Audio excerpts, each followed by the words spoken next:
welcome. It's Wednesday evening. We're back once again. Hopefully, we'll be able to finish this piece. Looking at it now, there's a lot of stuff going on. There's a lot of stuff going on in this piece, especially the lighting. So, I mean, part of me is thinking to redo some of the elements again. But I guess I should just keep moving on and not worry about it. Let me just check if my pen works. 1 second. It made a beep sound. I don't think. No, I need to reset the tablet again. Ah. Oh, yeah. Definitely need to reset the tablet again. Look at that. It's not liking what I just did there. It's not liking what I did. Let me just do a reset and service here. Services. Go back here again. Alright, yeah. That's nice. Restart. Here we go. Oh! Just hit the crane there with my stylus. Okay, that's working. I think I need to restart Photoshop. Yes, I do, because the pressure's gone. Right, let's do that again. Hope everyone is having a lovely Wednesday. Mine was pretty good. I went to had a team lunch, as I said yesterday, and yeah, the food was alright. Yeah. I had the katsu curry with some a varied selection of gyoza, vegetable gyoza, and prawn gyoza and pork gyoza. It's really good, really good. Obviously, I like the meaty ones. So, but the vegetable one was pretty damn good as well. Had a good bite to it, so it's great. Yeah. I have to go back there again, maybe for something else. I mean, they specialize more in the ramen side of it, big bowls of ramen if you like ramen. But I was feeling a bit more rustic. I wanted something that fills me up, so I went for the rice, the older chicken katsu curry, and it came with courgettes, which were battered as well in the panko crumbs, so it's pretty nice. I'm just posting that I'm streaming on some other channels, and then we'll resume this piece. There we go. Boom. Bingo bango. So tomorrow, right, so I've got two choices of video games to play for the gaming session. So I was thinking maybe either 7 Days to Die, single player, or what do you call it? Or Dying Light. Excuse me, Dying Light 1. I've never played Dying Light 1 before. Excuse me, and I played it briefly. I played it briefly. I didn't even play it fully. And the other choice, other than that, is Tomb Raider: Rise of the Tomb Raider. So that's another one of those games that I've installed but have not played properly. So I guess that could be a game worth trying. It's the sequel to Tomb Raider itself. So I mean, the first one was great. It was great. You know, the character starting off as a timid young woman who gradually finds her place, her role in this situation, and she gets she gets beaten up and she gets more stronger each time.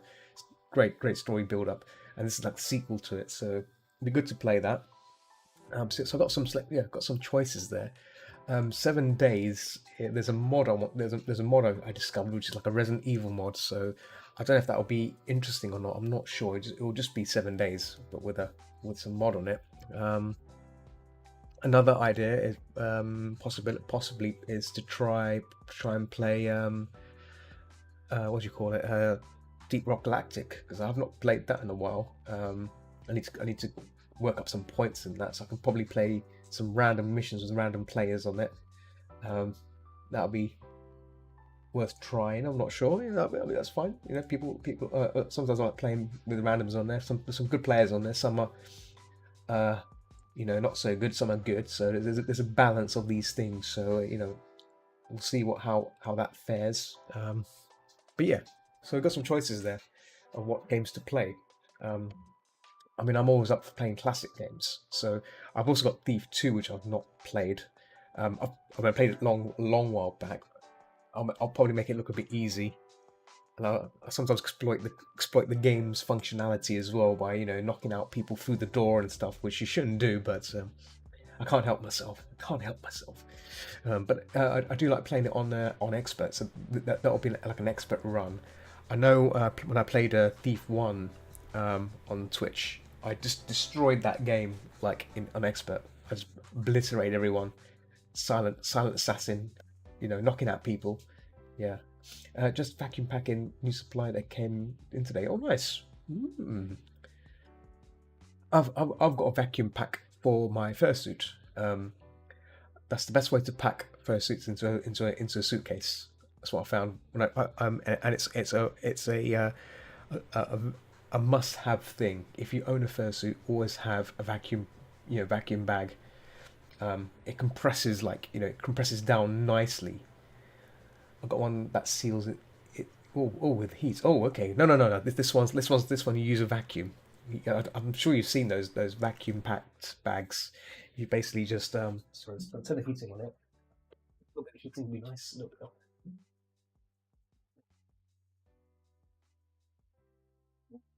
A little bit of heating. What's going on there?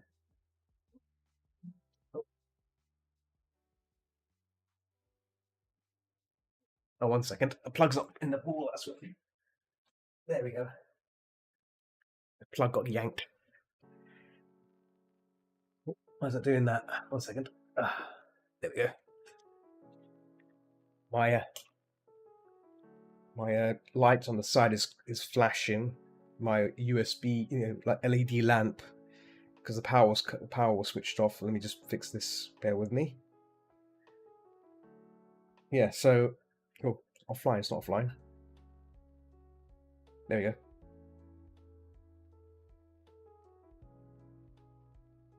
Why is it blinking? It shouldn't be blinking.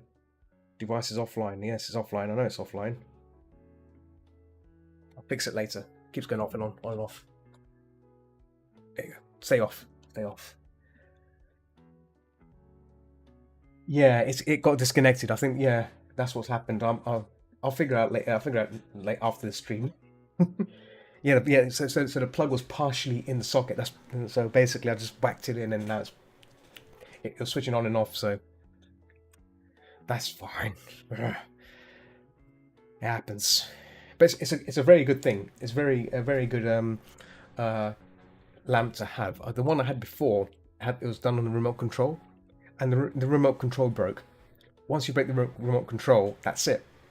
The whole thing doesn't work anymore without the remote control. So there's little really silly plastic, there's little plastic button remote controls, and it uses those pen batteries like CR232s, CR2032s, and they were good. But then once that remote breaks, that's it. You can't use the bulb anymore. So the app one is better, because at least with the app, it's just on a phone device, right? You can just install it on your tablet or whatever. Yeah. I learned that lesson on that. So what I did, I bought one, this app, Wi-Fi one, and with the app, sorry, and I bought the wrong bulb. I bought the warm light, because there's two types. You can get warm light and white light. I wanted white light, because when I do paintings and stuff, like this one's a USB one. This is great. There you go. Oh, I need white light. I can't afford to have warm light. I mean, warm lights I'll do if I'm playing games and stuff. Like that. It's gonna turn yellow. There you go. Might see it on my screen, I think. There you go. Oh, there you go. Bit yellow there. I mean, I'd love to have that as a yellow, but when I'm painting, it influences the color. So I like to keep white light for everything. So that bulb had to take that one back. You got the same sub, yeah? There you go. See, there you go. For me, I need to have the right lighting. But yeah, for gaming, I would probably get. You got 1200 lumens. See, I was thinking of buying the Elgato. You get Elgato do square ones, right? And circular ones. Excuse me. I might buy those, because those ones probably have the higher lumens than these. These are USB power. Yeah. Well, here's a funny thing. So, but the company I work for, they gave me a Christmas gift. There's it's like a voucher card. Unfortunately, it doesn't. I can't spend it on Amazon, which is a shame. I can't spend it on Amazon, but there is a shop in the UK called Argos, and Argos sell a few electronic stuff, and two of the things they sell is Elgato stuff. So I might just use that card to buy some Elgato equipment because I might as well. The thing is, originally I would rather prefer it if it was on Amazon because I can then buy things I really need. But instead, I've got no choice. It's either Argos or supermarket stuff, right? And most supermarkets, they won't sell anything useful, if you know what I mean. It's technology wise. So Argos is my only choice. Actually, in fact, the other choice I got is to use the card to buy a bike, a new bike. I've already got a mountain bike in the garden.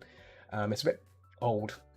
I could get a new like a road bike, one which is like a mixture of mixture of mountain and road bikes combined into one.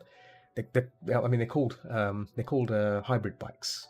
So yeah, I could spend it on that. So there's choices here, but I think getting a new light might be good. Like a proper light with bright, lights up against the wall and everything. You could just buy food and use money you don't spend on Amazon. Well, the thing is, I can't use the card on Amazon. The card doesn't support Amazon, so it only supports a select number of shops, and Amazon is not one of them, which is annoying. I don't know why they've done this. I don't know why this company did it that way. I mean, last year they gave me a voucher, an Amazon voucher, which was great.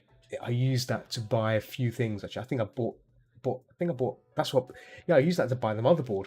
When I bought my Ryzen 9, I used that to buy that, and it was fantastic. Just chip that money into it, and boom, done. Oh no, you use the card in store, and then use the money, you didn't spend on. Oh, I see. Yes. Well, here's the thing, right?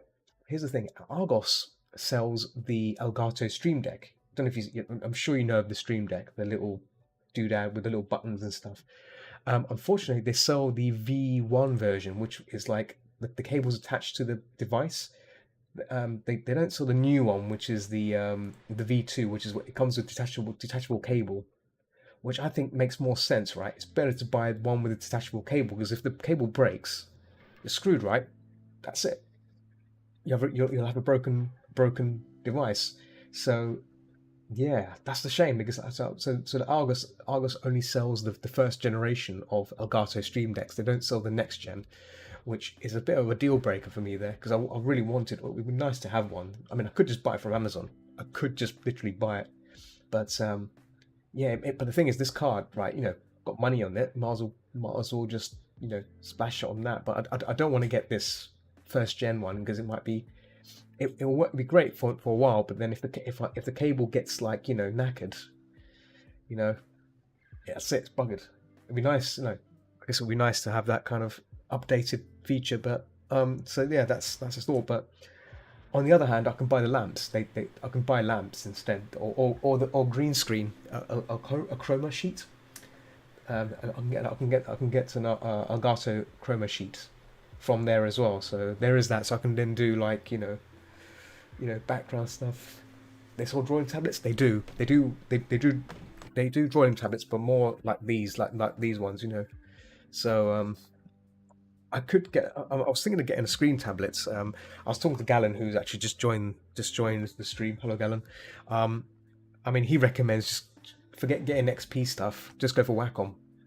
Don't start being a cheapskate and buying all the lower tier stuff. I mean, right now I do have a screen tablet, and that's on my laptop. It's the XP Pen 12, Artist 12, which is really good. It's a really good tablet, but it's not. It doesn't come with a displayed adapter, so you can't calibrate it. It comes with pre-built-in calibrated settings. You can manually set it, but obviously you're setting it for eyeball. You get a Huion, yeah, you can get a Huion's all good. I've tried a Huion screen, Huion 13. I've tried that as well.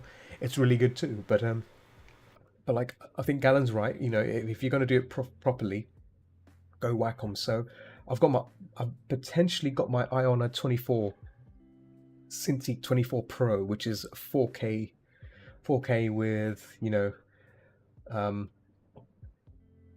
full color and stuff. I see Matrix is lurking on. How's it going, Matrix? You should join us on Twitch if you're hanging out. It's a bit more reliable connection. I got Huey on. Oh, nice. Yeah, yeah. Picato can be a bit. Picato's fine. I think if you don't want to listen and you just want to have like me on mute and just. Some people do that, but yeah, I find Twitch is like more on. Twitch is a bit more. The response time is a bit sharper. I'd say. You got yeah. Hue on 12-inch screenless. Yeah, I think I've seen one of those. I saw one at a convention I went to. They had that. It looks just like a Wacom. I mean, if you're not getting a touch screen, if you're not getting a screen tablet, you can get any tablet. Any tablets nowadays are just as reliable and just as good, right? So, most expensive one without a screen. Okay, yeah. Money. How's it going, Matrix? We have Matrix on Picato side.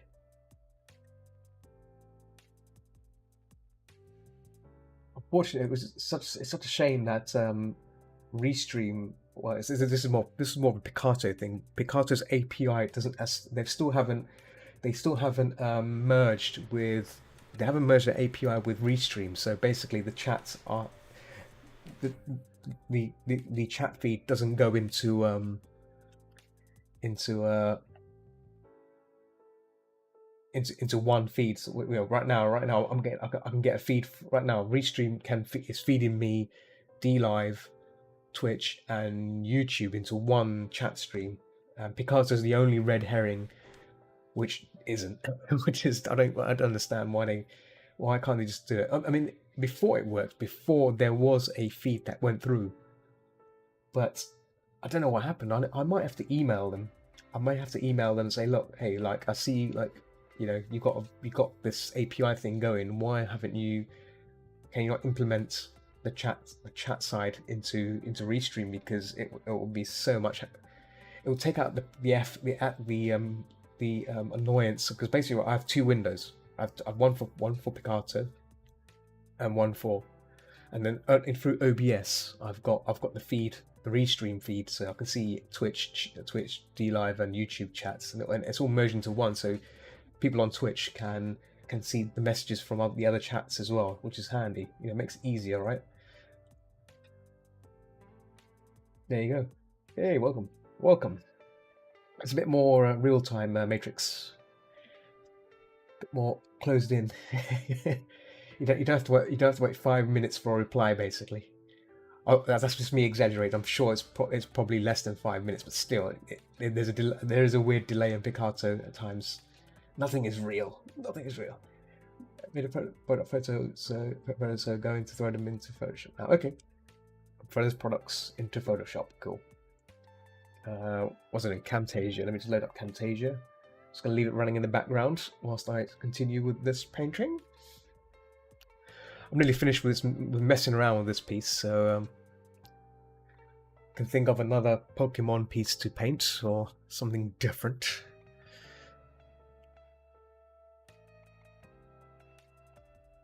Yeah, just enjoying, just having fun with playing with values and color. Switch to my DG brush because excuse me, the brush I was using before can be a bit heavy-handed. Oh. Yeah, so yeah, I need to edit and throw it into website and onto another store, so go off to bed because early morning. Oh yes, yeah, of course, because last night you stayed up pretty late. Look, even though everyone in Discord said you should go to bed. Well, I said you should have gone to bed ages ago, but you wanted to stay up. You wanted to stay up late.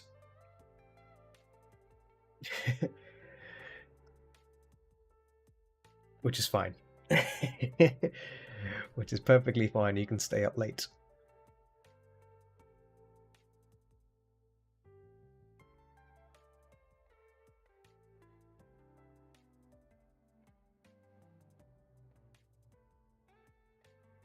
Oh yeah, Matrix. Did I ever show you the cat picture painting I made? I made a cat painting, cat on a mic, I call it, or cat's first announcement or something like that.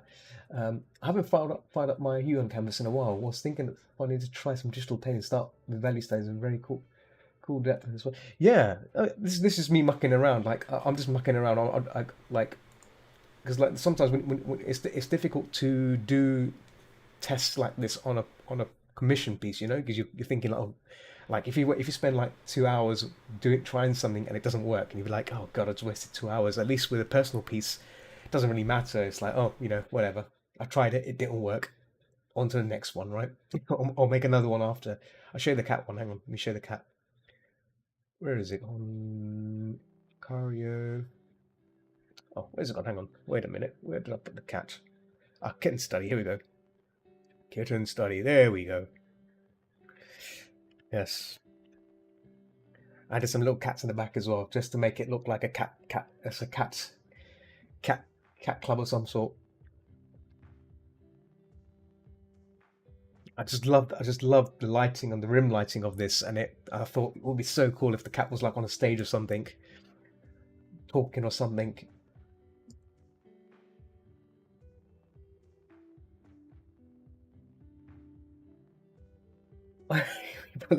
In a box. Cat doing a TED talk, yeah. Well, at first it was gonna be like a cat, like this young cat doing. In my mind, I had this like serious kind of expression on the cat. I messed around with the expressions on this, and I was thinking where to go with it. And it was I was thinking like maybe the cat is like this young cat is like leading these cats to like a new kind of revolution or something. Like this is like this kitten's first speech or something. I had in this mind of like doing that sort of thing, but then it ended up being a bit too sad looking. I was like, oh, that's going to be a bit strange. So I just kept it something like a jazz cubby thing. Yeah, yeah, exactly. Stand up comedy. Yeah, that kind of something simple. But yeah, I just love the lighting on this. That's what when I saw this, I thought, oh, this looks really nice, and the gold, this really good. Oh yeah, love it. Cat walks into the bar. Perfect. That'll be the title. The cat walks into a bar. That's the name of the piece. But yeah, I did a recording of this as well. So hopefully at some point with a bit of video editing, I can. Yeah, there you go. Yeah, that's the expression I had there. It looks pretty sad looking. I was like, oh, I can't have it too sad looking. Let's go with the hair. Sad, sad.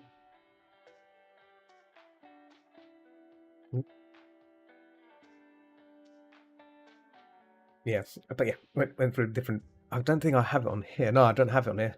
Yeah, I think the recording I did shows my messing around with that first Sphinx. Oh, where's that gone? Where's the detail? Oh, is that it? Here you go. Yep. Sphinx. Sphinx. Sphinx. Non-Sphinx. Sphinx. Non-Sphinx. Sphinx. Hairy cat. Hairy cat.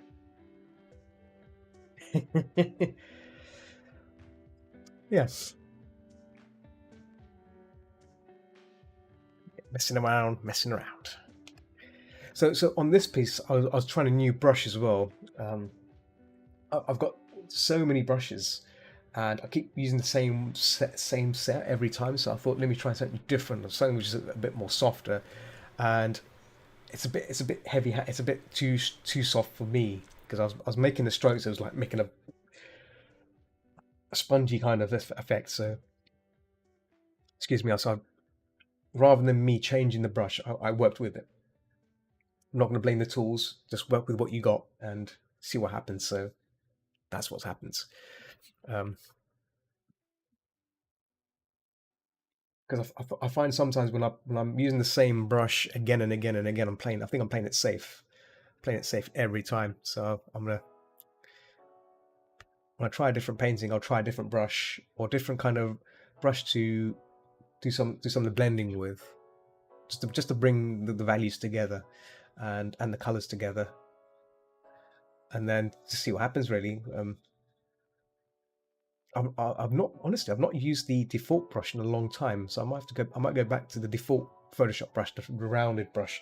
You can't go wrong with the rounded brush.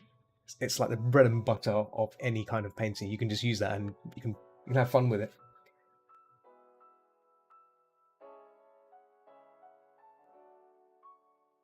Yeah, yeah.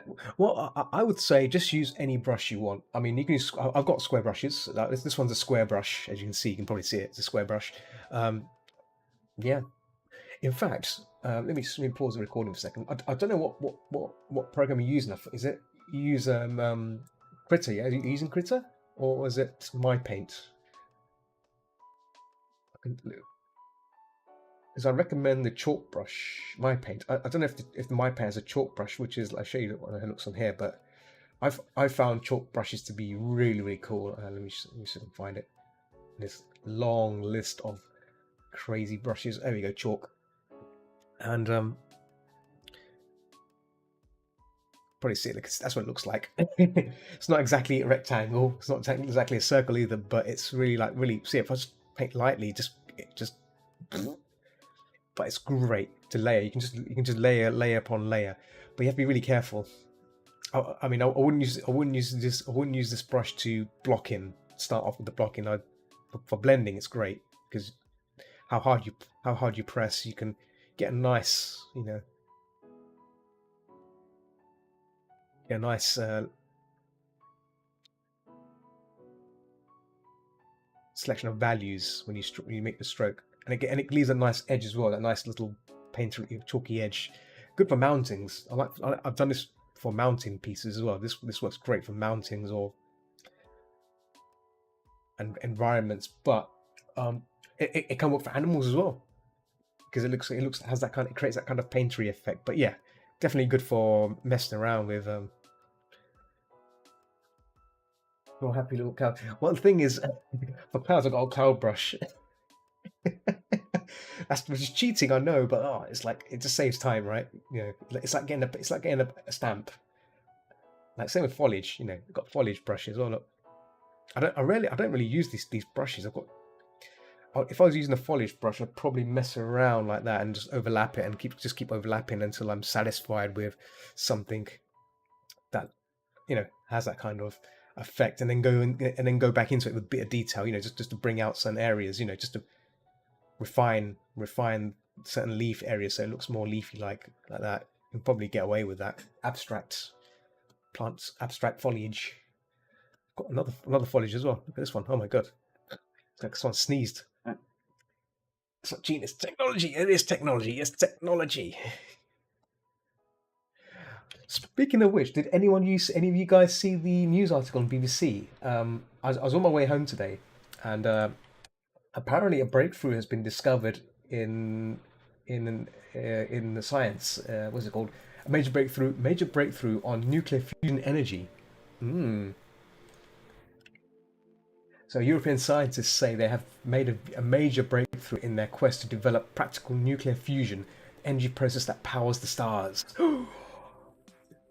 This could be unlimited energy, unlimited power. That means we can have all our things just turned on, and power will be cheap. But I'll post it in. I'll post it in chat. There you go. I'll post it in. There you go. Not unlimited, but yeah. Well, hopefully the cost of energy goes down with it, if you know what I mean. So that's darn scientists. Yeah, yeah. But I thought it was interesting. I was reading the article and it's like, well, okay, this is pretty cool. At least it's good news because normally every time I check the BBC News, there's always something wrong going on somewhere in the world or something in the UK has gone off. So, like yeah, like yeah. Right now I'm looking at the homepage of BBC News in the UK and there's like one, two,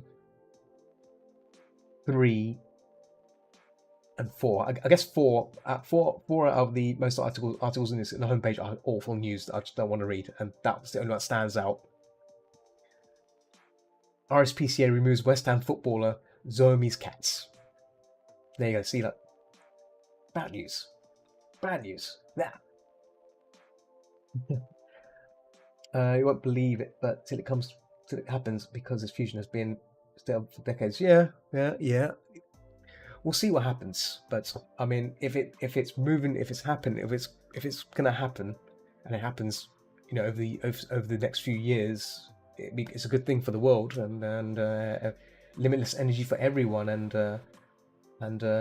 you know, the energy bills will go down. Bloody hell! Like I've seen some of the energy bills today. Like I paid my bills about a couple of weeks ago. Man, like my gas and electricity bill in total came to about 500, over 500, which is just about 500, around 500, I'd say, and that's still pretty high. I mean, that's for 3 months usage. So I'm hoping this year's gonna be interesting to see how much we have to pay. I mean, I'm on the fixed rate right now. I'll apply for the fixed rate, and we'll see what happens. But yeah, probably worse. Yeah, yeah. We'll see. Well, we have to see. What only time will tell, and we'll see what happens. But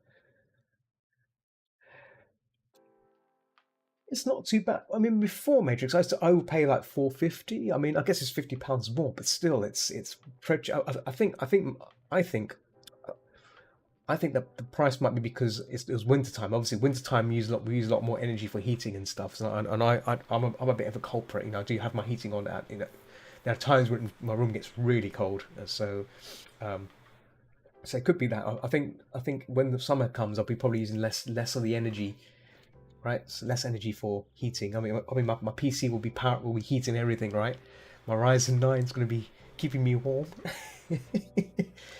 um, I'm gonna be impressed to see how bad it is in summertime. If it's gonna get really hot, and I might actually look at. Kept on going about buying a what's it called, a um, an air conditioning unit. I think now's a good time to probably buy one if there is available. But they too chew up a lot of energy. Energy costs went up like 70%. Mm.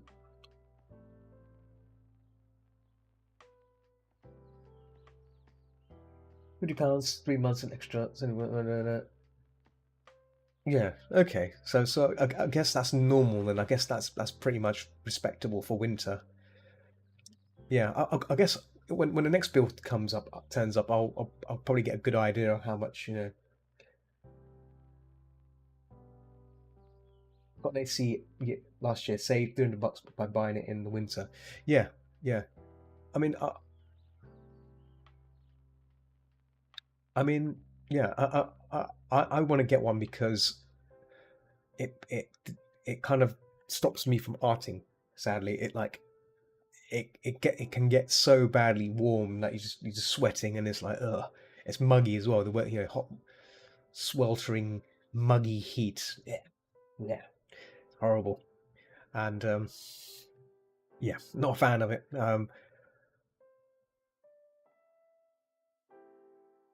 But there's a cost behind owning one of those. But I guess it would be nice to have an aircon. And I was talking to Olivia Tree, who was on yesterday's stream. They've got a portable aircon, and they said they said it was a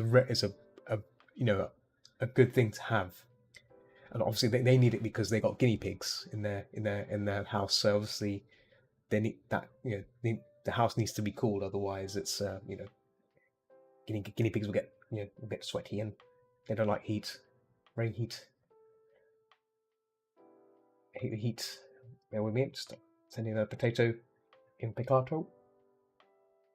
Roasted guinea pig. Oh, good thing she's not here. If I said that, probably not be impressed. Like, what? What? Roasted guinea pig? Oh.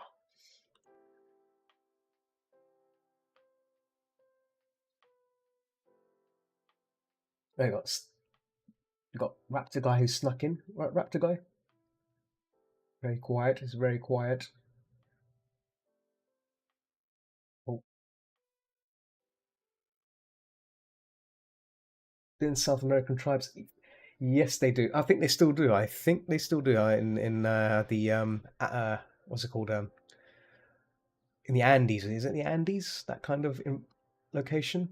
Guinea pig is like it's still kind of meat, food they kind of eat, isn't it? It's like a rabbit. Yeah, it's like rabbit. Yeah. Oh my god. No. Well, if you gotta eat, you gotta eat, right? You can't. There's no way you can.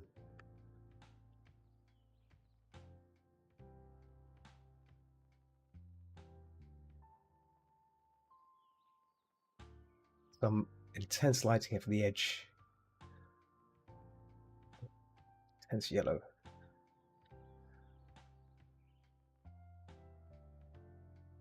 To define the edge of this fella, and maybe some warm in there.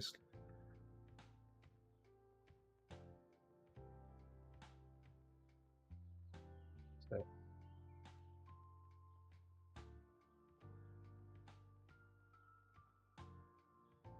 yeah, so I'll be sharing the food photos I had. I've already shared it with Matrix this afternoon.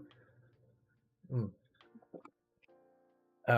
my Japanese eatery trip I had today, because I said yesterday I was going out for team lunch with, because obviously a new person had started, a new developer, so it's like a team lunch to introduce them to the team and everything. So I went along.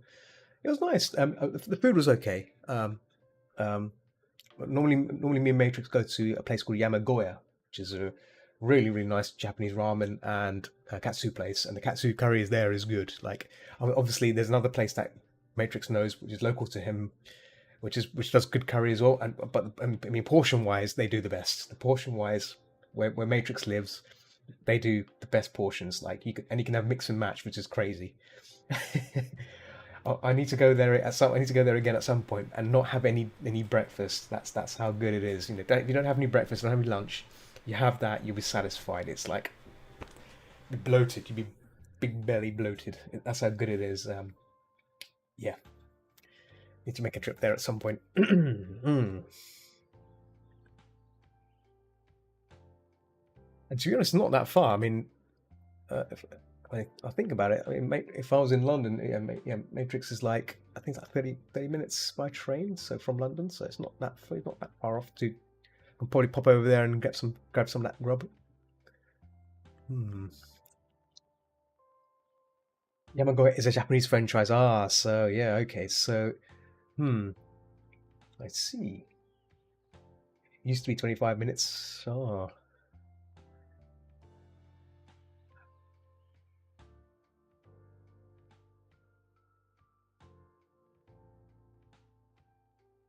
Have the train prices gone up? Well, I've not actually checked. Hopefully they haven't gone up.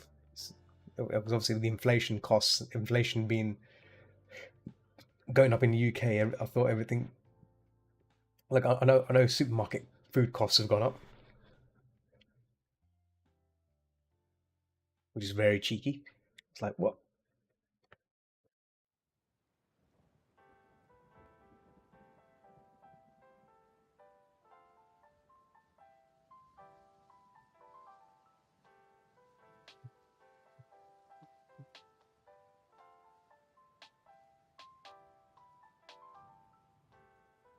I think train prices go up every start of the year. Oh, dang. Okay, yeah,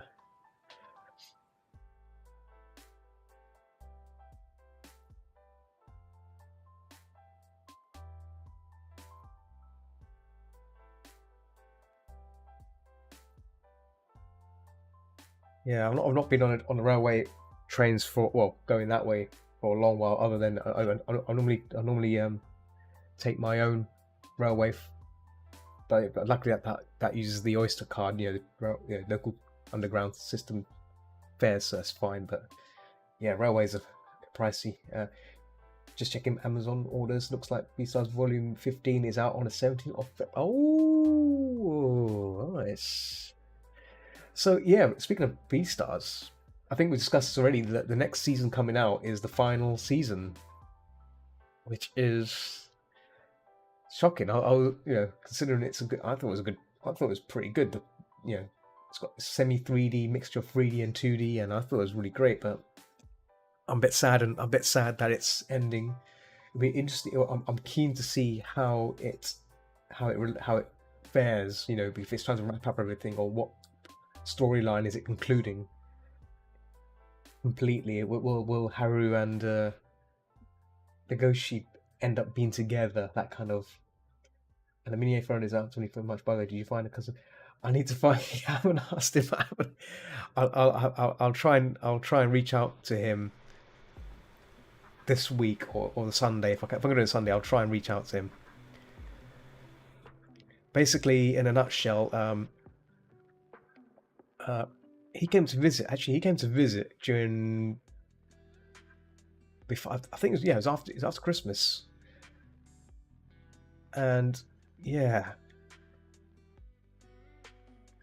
Should have asked him then. Like, it just didn't cross my mind because he was busy working on something, so like I didn't want to disturb him. He brought his work with him because he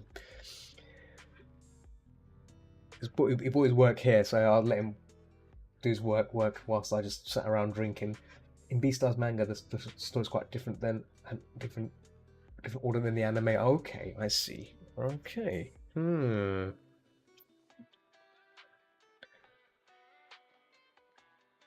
Interesting. Okay. I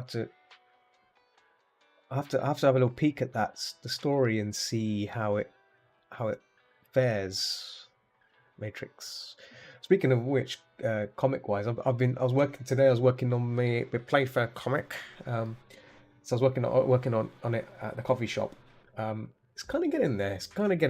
I was telling Matrix because he gifted me the wonderful XP Artist 12 tablet, and it's fantastic. It's a fantastic tablet for doing line work because you can just see it and it's like drawing fluidly. I could just smashed out like a page, just cleaned it up and worked it up. Drinking the coffee as well. It's been a while. It's been almost it's been a year. No, it's been not year. Yeah, no, hang on, December. 2 months. I think it's been 2 months since I had Nero's coffee. I think it's been 2 months. Yeah, it's been that long. So having a Nero's coffee, the coffee shop I normally go to, it was nice. It was like just chill.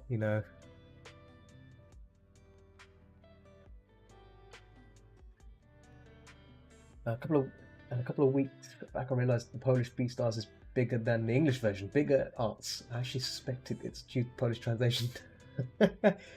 Oh, nice. By the way, did you mention you're going to Godakon? Didn't you? I think you mentioned you're going this year. I think I missed out on it again. I think I'm more concerned about the COVID stuff. That's why I'm still a bit edgy about it. I'm still edgy about going to Confuzzled because I'm going to Confuzzled this year. I'm concerned how it's going to affect, I'm still a bit flaky about all this and the travel as well. Like how it's going to, traveling across the EU and stuff. How's that fair in terms of what do I need and stuff? I haven't done any research on it. Yeah. Well. Yeah, I'd like to go. I'd much like to go to that Polish one because I think we spoke about it, and I do want to try out new conventions. That's why, it's by fate that we kind of crossed paths at Fernian. Fernian was great, and that happened because obviously I didn't go to the first one. I got told about the first one. I didn't go to the first one. Then I told Lupus Fern, and I said to him, look, we need to go somewhere else other than somewhere, Confuzzled. It's like, getting bored of all these conventions. We need to go somewhere different. So we're completely fresh. we don't know anyone. I went there. The funny thing is, I went there and I recognized someone already there. I was like, oh, okay, well, that's fine. Only one person I recognized. That's fine. So, I prefer small cons, so Godakon is rather. Yeah, small cons, exactly. I think I'm with you on that. So I like small conventions. Small conventions are so much better. Godakon is English. Is an English-speaking friendly convention. Oh, nice. I'll try and look into it. Maybe if I can. I mean, because I'm freelancing, it should be okay to book some time off and go. But I'll see what I can do. I mean, I obviously won't be dealing. Just want to go there just to have a look around, really. that'll be like a holiday sort of thing. Go somewhere different. I also need to update my passport. My passport finishes on this April, so I need to sort that out. Um, so there's all these little things I need to do and get done. Oh, you missed it. I had a big bushy beard as well. You know, I had like on Sunday beard. If you check my last few streams, I've got a big bushy beard on my face. It was crazy. That's from not shaving since December. I'm glad I shaved this time round. It's crazy, I tell you. It was crazy. Big dopey beard.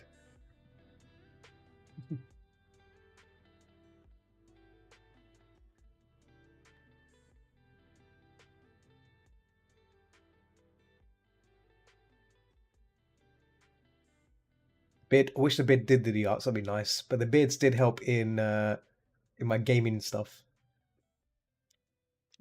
Especially for 7 Days to Die. Which reminds me, I think 7 Days to Die will be much more up your alley. I think. I'll have to see if it ever goes on sale. I may have to see if I can try and get you it.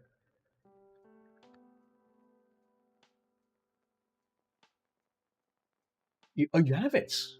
Oh, sorry, my bad. I thought okay. I thought you didn't have it. Okay, okay. I'll have to. Yeah, you're welcome to join us. You're welcome to join us when we do our games. You know, I think I was talking to Senna as well. We myself and a few others. We do we have a server which we set up to play more modded versions, and yeah, we just can't get enough of it. It's like it's become like a second job matrix. Like literally, like at lunchtime when I'm working, when I have my lunch break, I said to myself, oh, I could just do a bit of 7 days. You know, like maybe I need to like do the farming, do the farming, pluck out all the vegetables, store the vegetables in the box, cook some food for the rest of the team, and then log out whilst it's cooking. Things like that just run through my mind. Like I've got to do this, got to do that, got to pick up the weeds. You know, clean up, even out the floor. Do some mining for the iron because we need iron because iron means we can't. Without the iron, we can't do. Can't make it. Repair our weapons and stuff like that.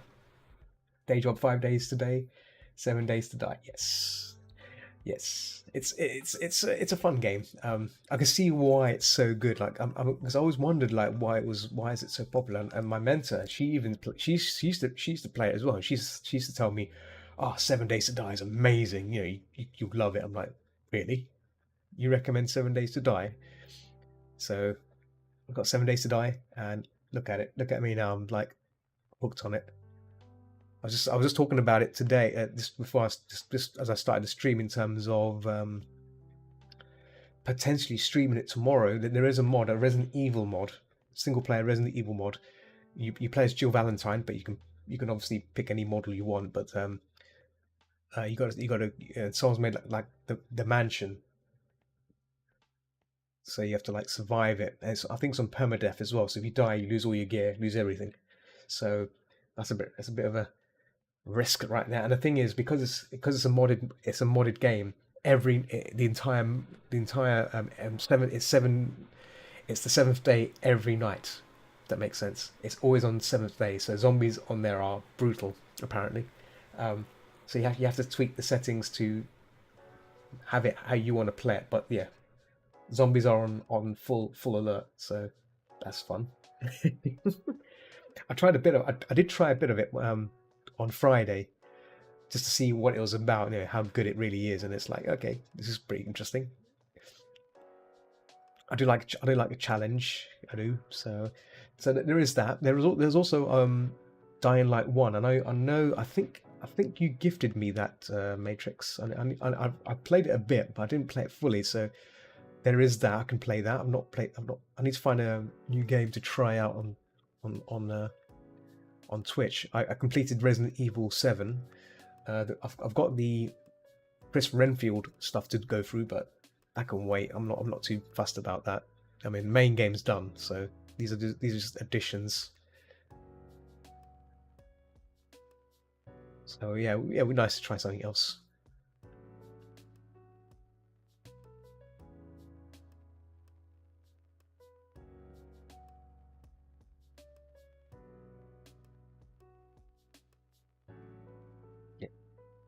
I do like this brush, DG brush. Did you ever try Dead Island series? No. I thought I was told the game was pretty repetitive. That's why I was like, okay, if it's repetitive, fine, fair enough. This is just from what I've been hearing from reviews. This is not me physically seeing what the game is like. But normally I try to read from reviews if they're good or not, and I'll also ask you guys or anyone around who's played it before and say, is it any good? And they go, life. like these repetitive. Hey, Olive. Hello. But Alpha D is repetitive, but it's unpredictable, right? Matrix, like it's unpredictable. You know what? You know what? We should have you on for playing. If you got Left 4 Dead 2, we've got the Resident Evil 2, Resident Evil 1 and 2 maps, fan maps. You should try them with us. It's intense, but it's fun. Someone made the entire Resident Evil game into Left 4 Dead, and it's fantastic.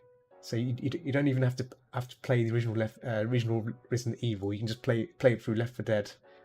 It's great. So it's a long game though, because there's no in between campaigns. So Left 4 Dead. So Dead Island is also generated. So areas are the same, but spawns change quite a bit. Okay. Interesting.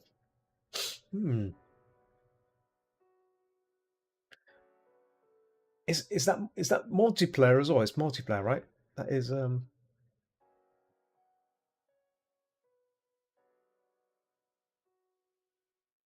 multiplayer.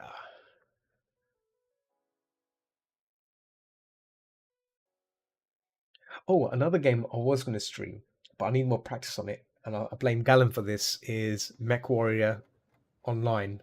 I don't know if you ever played MechWarrior Matrix. I used to play MechWarrior 3 back in the day, and I loved that game. You get to control big giant mech and just blow things up.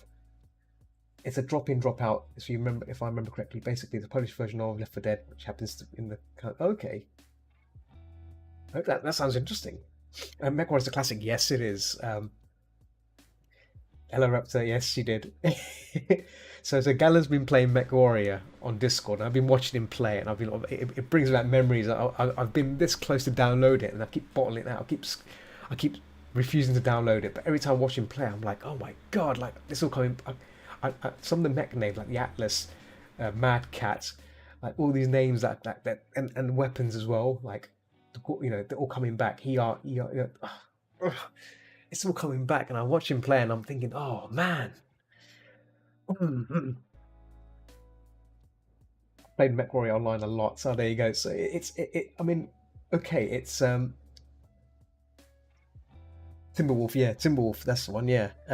See, the thing is, even though it's repetitive because it's PvP, right?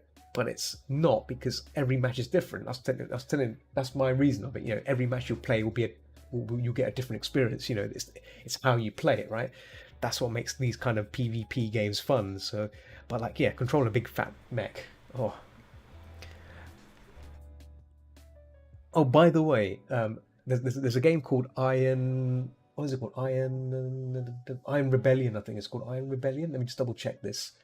Bear with me. It's a VR mech warrior game. It's still an early access, early development thing. But I've managed to download the demo of it, and that max turn-ons on. Yeah, they turn me on. I do like the mechs. I used to enjoy playing MechWarrior 3 a lot. This was during the time when I think it was on a Windows 98 machine. I always wanted to play a multiplayer, but obviously I didn't have an internet connection at the time. I didn't have all these cool things. All I had was this CD which is called MechWarrior 3, and I was like, oh my god, this is amazing. You can like equip your mechs. You had two lance mates that would follow you along. You give them orders. It was fantastic. For me. It was like to experience this new kind of gameplay. I'm trying to find this game. 1 second. It's called Iron Rebellion. Let me double check this. Iron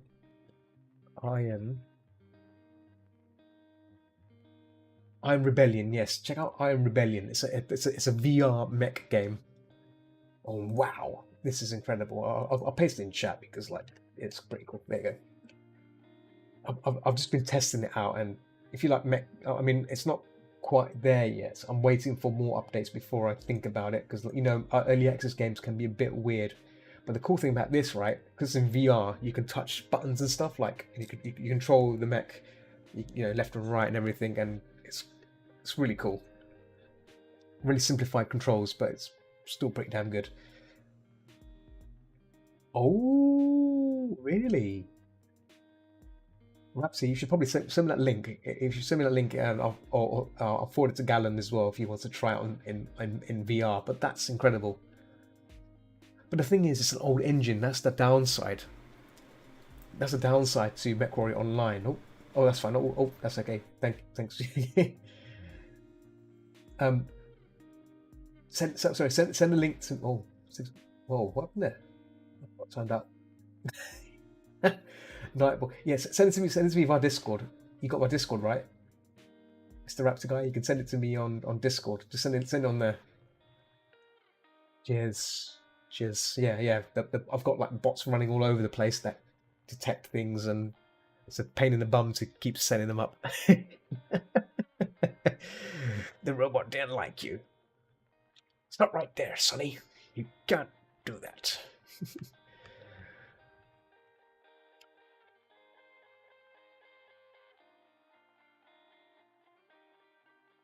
But yeah,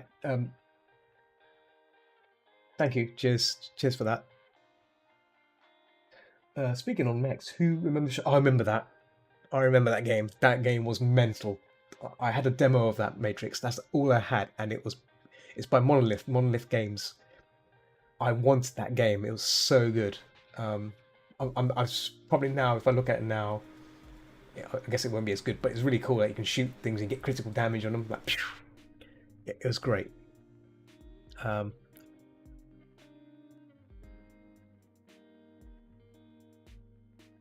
Yes, you can. Yes, yeah. You can come up with a mech, and you can like go on foot, and you do like you'd have like this like spring revolver, and if you shoot enemies, then you do like critical hits on them and stuff. Very toony, like cell shaded critical strikes and stuff. Great. It was great. I love it. But I never ever had the chance to play the game like as a full game. The demo I had was great. Mind you, the only Monolith games I had was Blood 2, The Chosen, and Aliens vs Predator 2, which is by Monolith Games, and that was amazing. I tried to, excuse me, I wanted to stream. I could stream Alien vs Predator 2 on stream on Twitch, but the problem is the FMV doesn't work. FMV is broken. Oh, I've got blood actually on. I do have blood. The blood maps on the first crazy. Yeah. I might. You got me thinking. I've got blood. I've got the game. Someone gifted me the full. What's it called? Blood Ultimate Pack or something. Let me just check. What one I've got? It's crazy. It's got some extra bonus levels I've never seen before. Because I used to have the Plasma Pack. Someone gave me the Plasma Pack ages ago, years ago. And I played through it and I thought it was fantastic. But this one has like new maps I've never seen before. Blood Fresh Supply. That's the one. I only played 40 minutes of it, but man, that game was intense. I'm tempted to maybe maybe I should play it tomorrow. I'm tempted to play something spooky, because that would be a great game. Oh damn. Blood.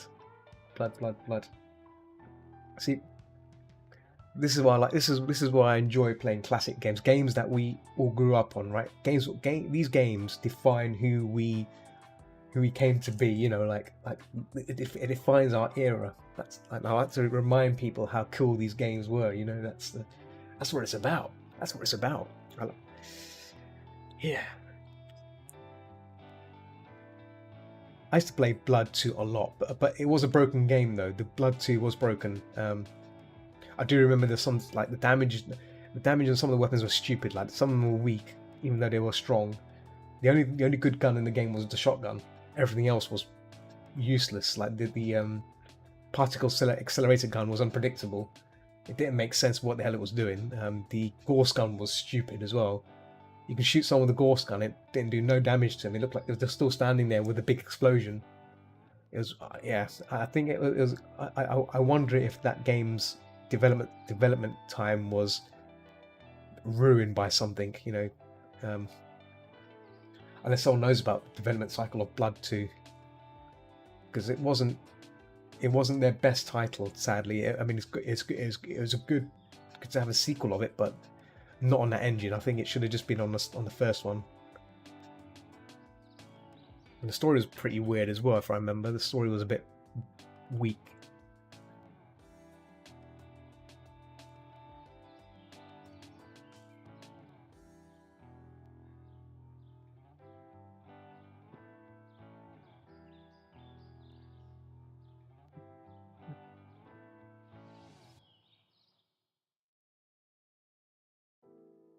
Oh, there you go. Cheers, Daz. I'm gonna look into this. I'm gonna look into this VR thing. Actually, let me just tag Galen in it as well because Galen likes this as well. Maybe just do Galen. There you go. Oh yeah, I've got to mention to you, Matrix. I don't know if you see it on Discord that I've added these role systems in place for Patreon supporters. I need to make an announcement on. I need to post it on Patreon. I forgot to do it. I need to do it this week. I've been messing around with Discord a bit and the role systems, so I need to sort that out. I need to sort that out.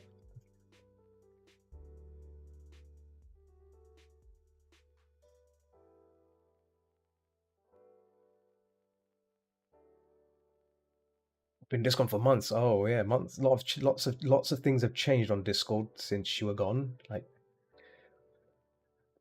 they've added some cool features like you can do like staging, which is it's more for podcast people staging, but you can do that. That's been good for London Furs. We used to do all our sessions through the staging system, so you can broadcast on there, and you can have a lot more people on there listening in rather than having one voice channel because the voice channel limit is 25, which is a bit sad really. 25 people per voice room, whereas staging you can have like lots more, and you can broadcast and you can have guests on there as well. You can invite guests on there to talk, but you can't share screens. You can't share video either. That's the only downside. And then as time's gone on, we've kind of moved away from there and started to use Zoom stuff, and then Twitch and YouTube. But obviously, still broadcast the audio side to the staging room because it makes sense. Some people don't want to listen, right? Some people don't want to watch. You don't need to watch stuff. Some people just like listening in, so that's fine. Listening into a session is just as good. So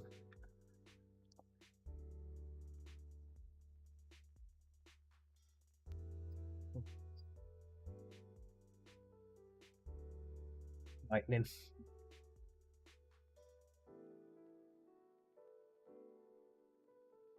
Yeah, I mean, if there's a listen, if you haven't checked it out, I do have a Discord server. Normally, folks tend to hang out on the voice there. We find me hanging around on there,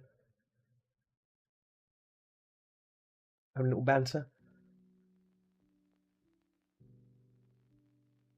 Mostly talking about spooky things, spooky horror things. I've been watching a lot of analog. Another thing I'd like to do is a stream of me just watching analog horror and reacting to it. I mean, I'm a fan of analog horror, so it'd be nice to watch these things. If you're feeling a bit scared, need someone to watch with you, I can be that person. I'll be there like that, walking around, looking at it like that, and you feel less scared. Yeah. So yeah. There's that possibility. Yeah. There was other thoughts of attempting to do a VR chat horror world stream where I will go into a horror world in VR, and you guys can, if you want to join me on it, you can, be spooked out on these terrifying things.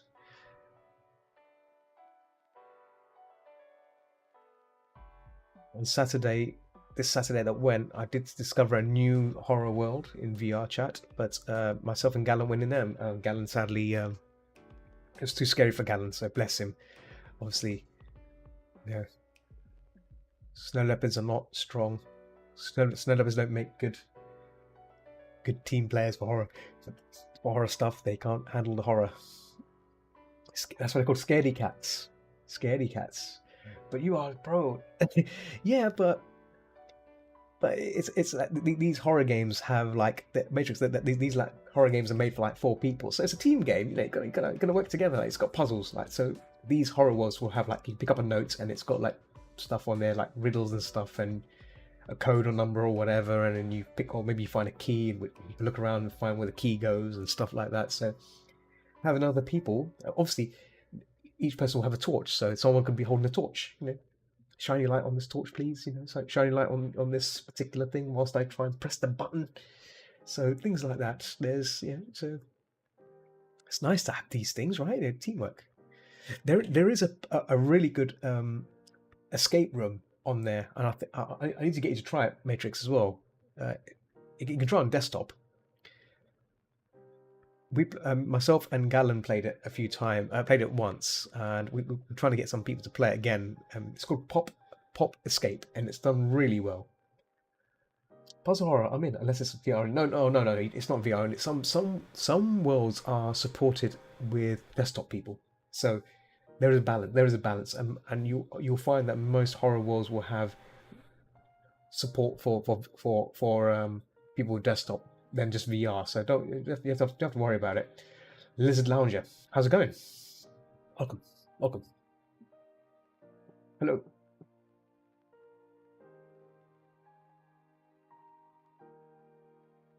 But yeah, I mean, we need to try and get you onto VR chat at some point, Matrix, just to mooch around, get you familiar with it. And same with Raptor Guy. I know Raptor Guy has. I'm sure you have VR Raptor Guy, or do you? Got everything done except putting my stuff on the website. On the website. Okay, cool. And doing all right. Hey, glad to know you're doing well, Lizard Lounger. I really need to go off and sleep now. Yes, that's a good idea. After last night, I think you deserve a good night's sleep. Like, you went to bed at 3 o'clock. Was it 3:30? Was it 2:30? I think yeah, 2:30 you went to bed. That's not good. Good night. Yeah, sleep well. And thanks for hanging out. Yes, much appreciated. Oh, got to resume my recording on my street. There you go. So that's the second time I've done it where I've paused the recording of my painting on the side and blew it. This reminds me that I need to still want to get a commission for you sometime. Oh, okay. What sort of commission were you after, Lizard? Do tell me. Tell me. The thing is, I was planning to open some commissions this month. I did say to some people that February is the time I may do some commissioning work, because like Confuzzle's around the corner, and I've not opened any adverts like, hey, I'm going to Confuzzle. Do you want? Not sure yet. You're not sure. Well, you got time to think about it. Yeah, but yeah, I'm going to open my commissions probably this month, somewhere around this month, and then, yeah.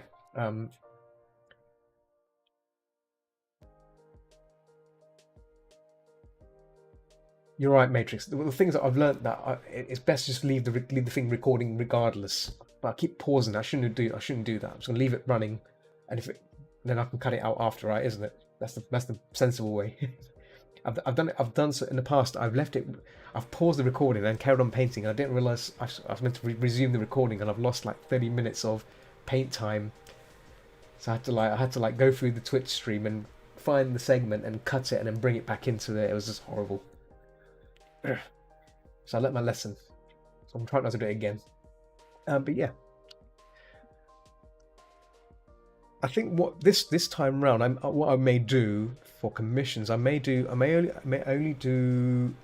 probably do badges. I think badges are much more fun because they're printed stuff. I don't know if you, I don't know if you're into badges, Lizard. Do you have a badge like when you go to conventions and stuff? Do you have like a badge that you wear, or?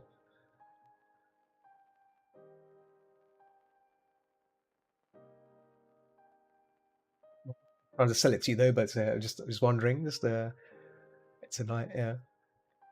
Do you wear a badge? Do you, sir? Do you wear a badge?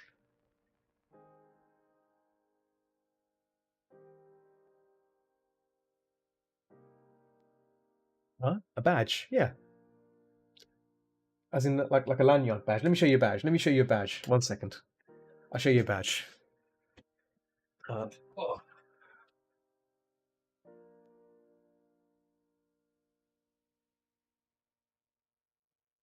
Oh, this is a badge. The badge, little lanyard on it.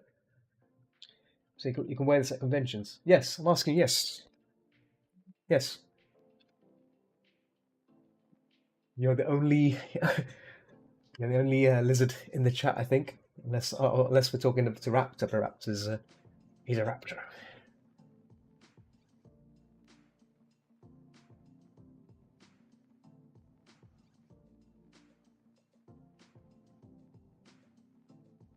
Okay, all right. But I'm wondering. I'm only asking because yeah, I might be taking commissions for those things like for these badges because they're really cool. You know, people like wearing things like this when you go to places and stuff. It's nice, and plus it's physical. It's a physical badge, isn't it? So I know some people like digital stuff. That's fine, but yeah, you can't go wrong with physical art, right? It's pretty nice. But yeah, just a thought. Oh, Lisa. Hello, Lisa. Thank you for the little raid there. Got some little people peeking by, or are they leaving just as you're leaving? Raging Trash Panda, how's it going, man? Are you still playing? Are you still playing Phasmo? You still playing Phasmophobia? Welcome, Lisa's followers. I was actually lurking on Lisa's stream as I started my own because you know, knowing me, I get lost in Lisa's stream. You know, I just end up watching it all till she finishes. So I had to like carefully drift away and get some work done on my own. Otherwise, I'll still be there. Bless her. Welcome, people. Welcome, though.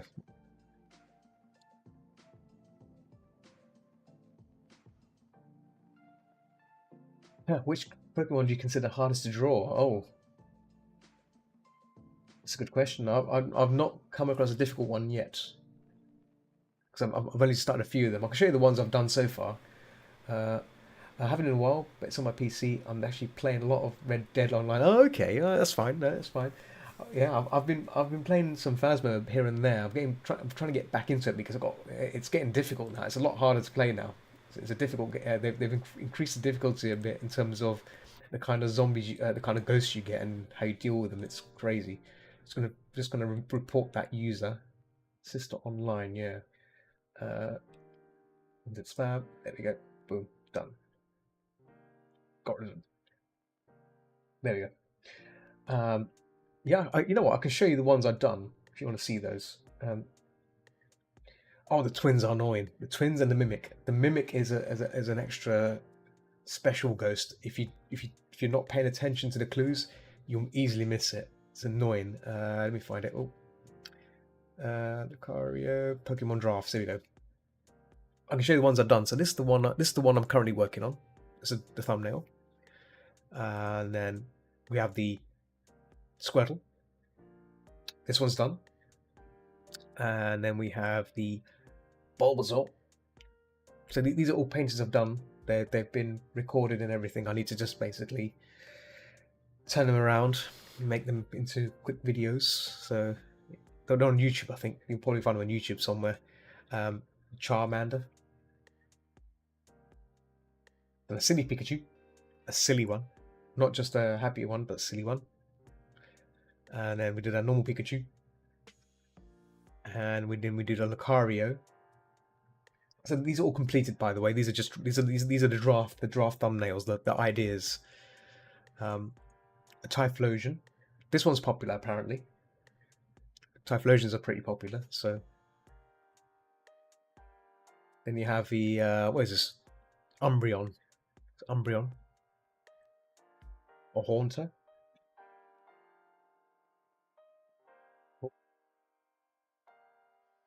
Piggy looks terrible. Basically, it came out as an idea. I was doodling it. And then I just carried on with it. It looked adorable. I thought it looked adorable. Um, so I had to like keep it. So this is where it all began. This is where it all began. I started with this with the Eevee, and it kind of just blew up from there. It's like, okay, we'll start doing all the others. But yeah, the Pikachu one, I think it's in it's in here. Let me see if I've got it in here. Drafts. Oh, it's not. Actually, it is in here. It is in here actually. If I turn these all off. There we go. Yes, I did.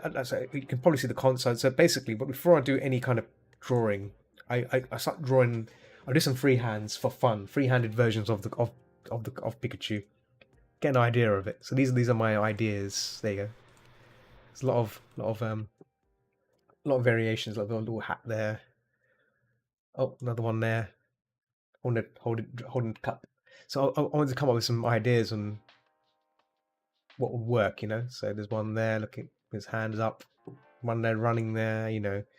And I think one of them was the sinister one. There we go. That's the one. There we go. There he is. Just hide them all. There we go. That was the sinister one. And I loved it. I think at the time I wasn't really thinking about anything. I just basically just thinking about this overall shape that goes around like that, you know, like a bean, a squashed bean, and there's some oogly eyes there, and that's it. So, oh, thank you. Let me bring that the Typhlosion. Yeah, that was fun. Galen recommended me that. Who's in chat? I think he's probably working. Yeah, he told me that the Typhlosions are a pretty popular Pokemon that people enjoy. So I've on Pokemon Go. I've not even got this yet. I've got the little one. It's lower evolved form. The little Pokemon. I forgot his name of it. It's got a long snout and some fire on its tail or something. But yeah, I enjoyed working on this one. But yeah, I think the next one I want to try and do is a Magnite. A Magnite? They're pretty cool. Very simple. It's relatively simple, but you know, a floating orb with electricity. Excuse me. So I'll gradually will get through some of them, but I'm gonna try and go. I'm gonna try and do ones which are seen often. I think another Pikachu would be nice to do, right? But we'll see. I'm always open to suggestions. You know, suggestions are what it's about. You know, when I do these, you know, people that come in do suggest. Haxorus. Let's check this out. What is a Haxorus?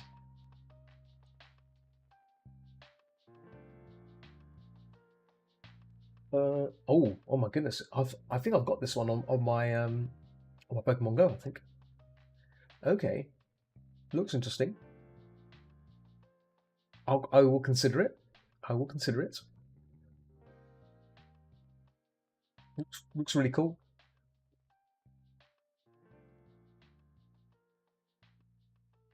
Very lizard-like. Is it a lizard? What is this? A lizard? Haxorus is a created platform. Hang on. I'll probably will do some further reading on this. Normally, I like to read up on the particular species, you know, what it is, what it's based off, and what its origins are, and then it gives me an idea of like, okay, I can, you know, take it from there.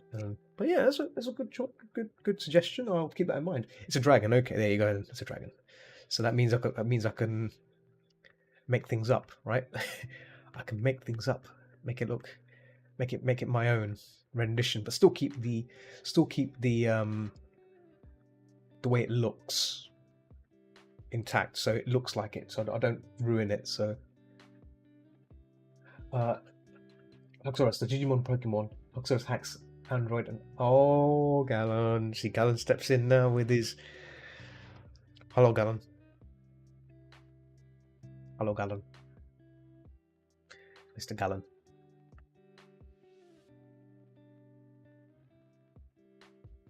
Right. I was doing more on the feet details. Let me see. That's that details there.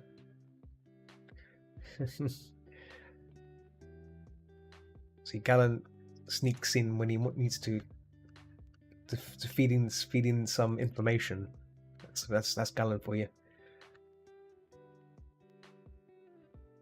The Gallon.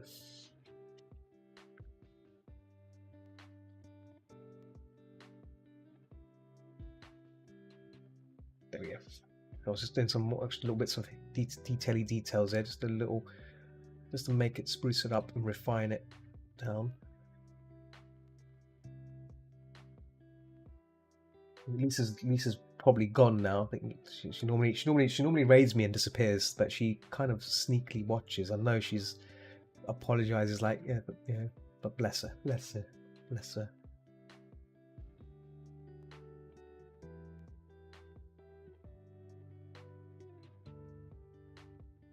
Yeah, Lisa does a lot of what do you call it? Tattoos. Some really good tattoo stuff. You know what? I should give her a shout out. Let me just figure out how it's done. Give me a second.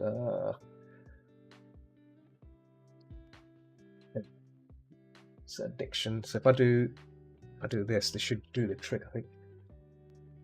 Boom, there we go. Yeah, Spud shout out. There you go.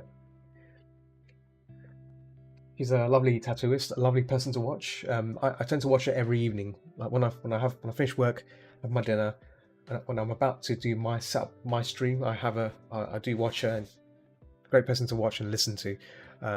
Yeah, really talented. She runs a tattoo business, so she streams her business as she works. So it's great to see it.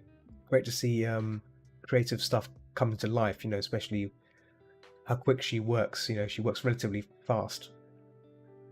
And she also does traditional painting as well. I've seen her do some. That's how I discovered her. I discovered her when she was doing some traditional painting of a fox, and I was like, "Oh, okay, this is interesting. This person is painting a fox," you know. And then that was it. I just ended up staying there watching her, and she was relatively new to the streaming circuit, so it's great to hang out and talk to someone. You know, hang out and know them. I'm grateful. I'm grateful to know Lisa, and through her I've met some really cool people on her stream, and obviously the ones that she raids and whatnot. So another way expanding, networking. So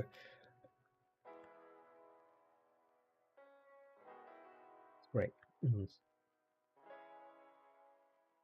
Yeah, with streaming, it's all about networking, and you got to network a lot. I've not done that much networking myself properly, so I should probably need to get back into doing that. But so far, I'm just chilling out. You know, my objective for streaming is not about growing too quickly, and it's about basically just doing what you enjoy, right, and sharing it with amongst people, you lovely people. So if you discover me, that's great, and if you want to hang out with me, that's great. I'm not such a bad person after all. Not such a bad person. No. If you like horror stuff, horror films, horror games, you know, you like potatoes, weirdly drawn potato art by me, and stuff like that. Sometimes I find some crazy potato art online, and it's fantastic. I'll share it.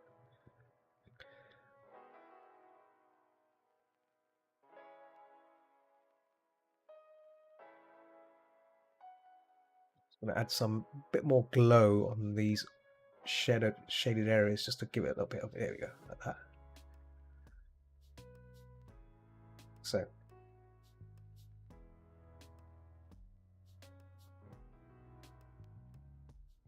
edge. Same here as well.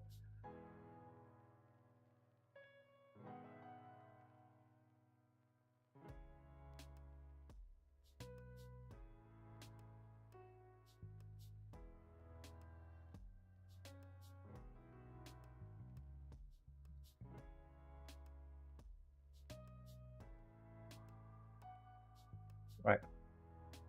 I think this piece is almost done. I just need a lightning, and then we're done. Otherwise, I'll be here for eternity doing these little tinkering and stuff. This is where knowing when to stop, knowing when to move on, right? So even though this is a personal piece, I owe no one except for myself. So I was actually thinking of making like prints out of this, like a set, because I've done most of them. I've done quite a few Pokemon already, so maybe make like a little booklet or like a PDF of these these critters on there. It'd be pretty neat. Not sure yet. I think Senna, who's on just a few moments ago, was saying put them on t-shirts, but yeah, t-shirts. I'm not sure if I don't know. T-shirts is a bit of a weird area, especially if you're putting copyrighted stuff, right? I'm not sure. I need to read up on that because I don't think you can. I don't think you're allowed. I'm not sure. I'm not sure how the process works, especially if it's because it's fan art as well, right? And how does it all work? How does it work? Okay, right. Lightning.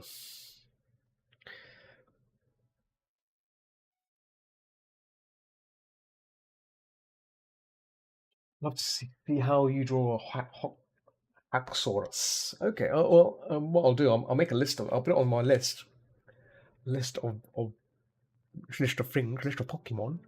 I will consider it.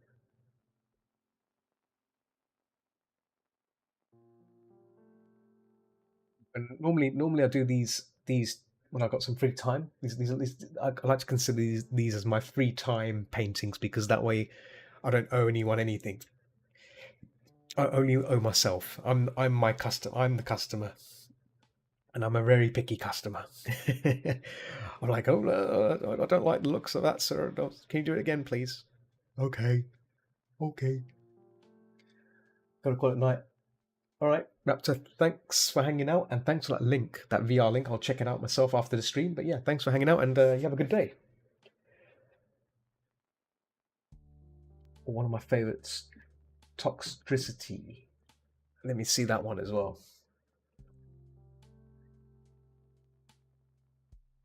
Let's see this. Oh, I know this one. Yes, this was on my list as well. Yes. I think I did a not safe for work piece of this one, but I don't know where it's gone.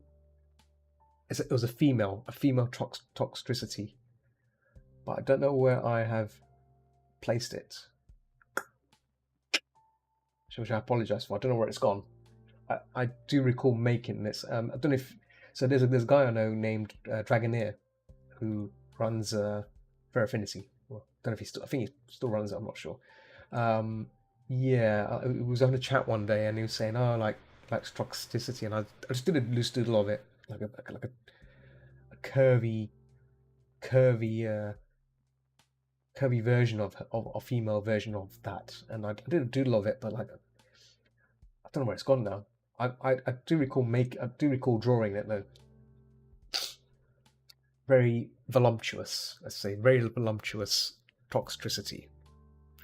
So yeah, I don't know where it is though. So I'd have to dig it up, but I can't share it on stream because it's it is what it is. It's naughty. It's very naughty. Very naughty. Can't share naughty art on Twitch.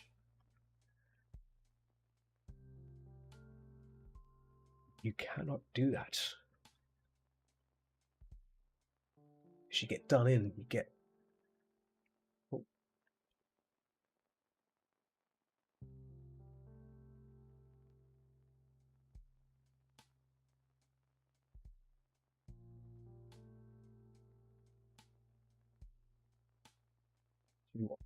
Doing that. I don't really need to. In fact, I should probably just let this be naturally as I was doing it before. Just so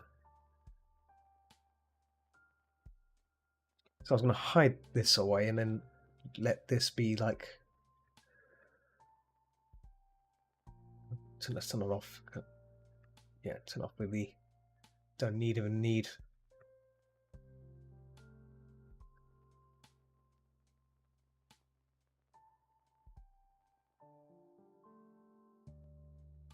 Letting the brush do the work, basically. I'm gonna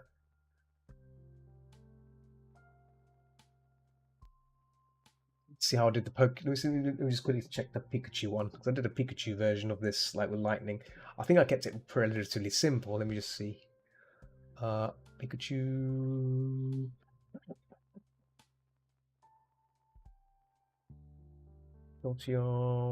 Yeah, let me just double check. Pikachu full. That's the one. Yeah. Oh, I just kept it really simple. There you go. See, boom. So I might just keep it simple, rather than going crazy on it. Let me bring up DG brushing as well. That was done with the DG brush, I think. Yeah, DG power.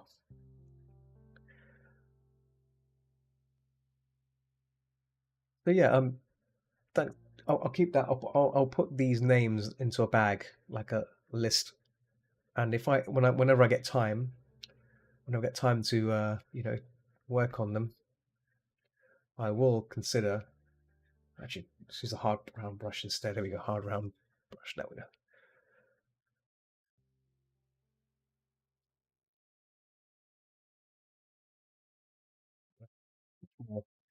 Yeah, I will definitely, consider challenging myself with a different piece, right? Different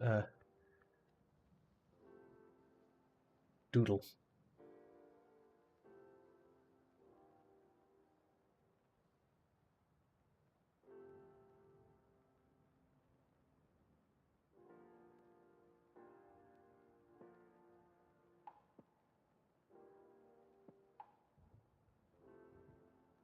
So, anyone got any plans for the weekend?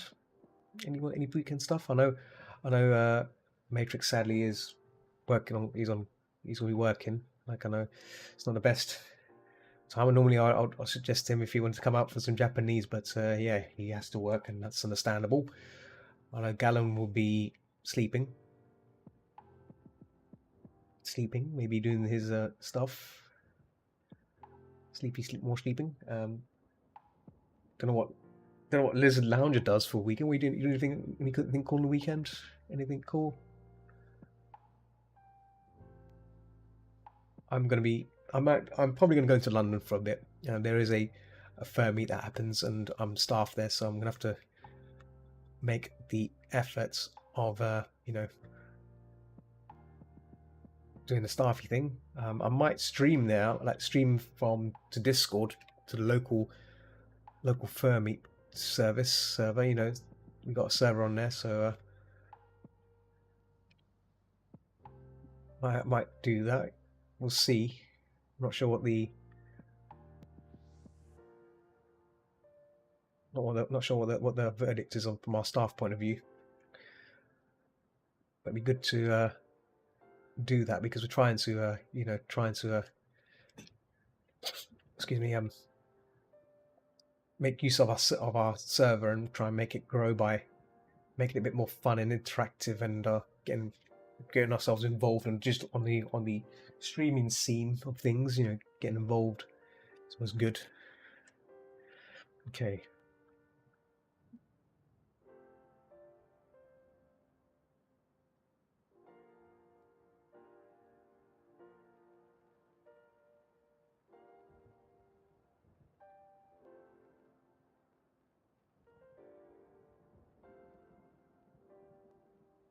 Making it a bit more natural looking.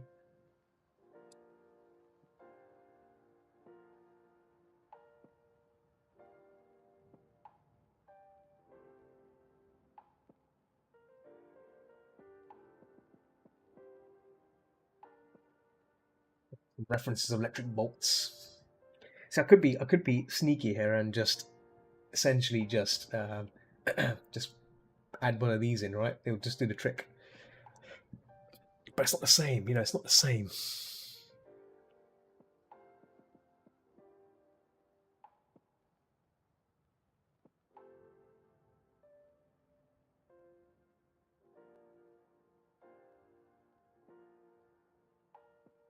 Same doing these yeah.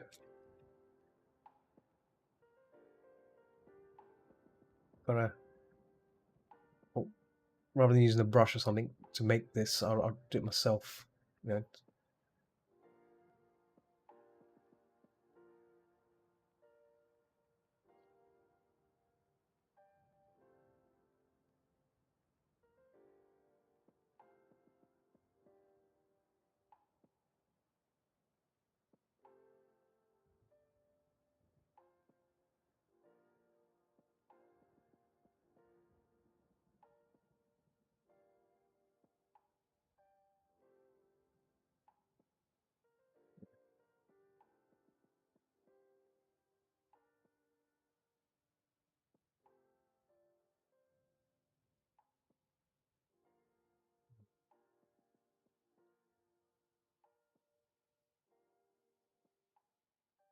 Yeah, it's looking pretty now. It's much more.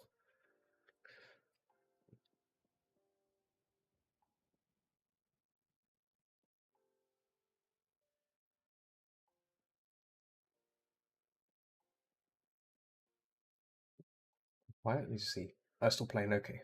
My 12 hours of lo-fi jazz. Very calm and very cool. It's very nice. Whilst things are quiet on the stream, I was going to quickly check this link that Raptor shared on my server about MechWarrior playing it in VR.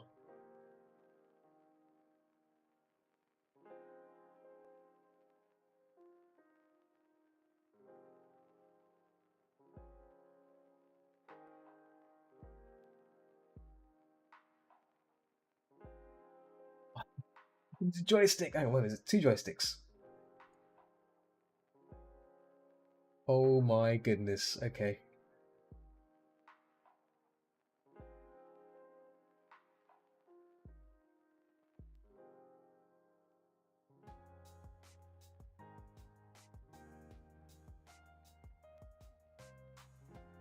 This looks insane. Yeah. I feel like resolution frustrating. We're going to want to fight this. Yeah, 3 years ago, tried it recently. If it had improved, it has not. I mean, really, you can have a thing to 3D can't be seen in video, which kind of makes the map appear embedded in the dash of the neck. Well, I guess this needs to be checked out. I'll have to check this out thoroughly. I'm sure, Galen, if you're listening, you probably will be checking it out. I'm not sure. It'd be pretty cool. It'd be really cool if it does work, like as good as it's as it sounds, because yeah, amazing.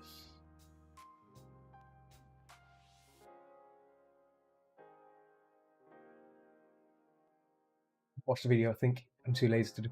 Okay, no, but I think we spoke about this before. I think it'd be so cool if MechWarrior was in VR, because like it's asking, it's a possibility that it's going to end up going down. It's gonna have to happen. It's gonna have to happen. It's gonna have to happen because it's MechWarrior. It's MechWarrior.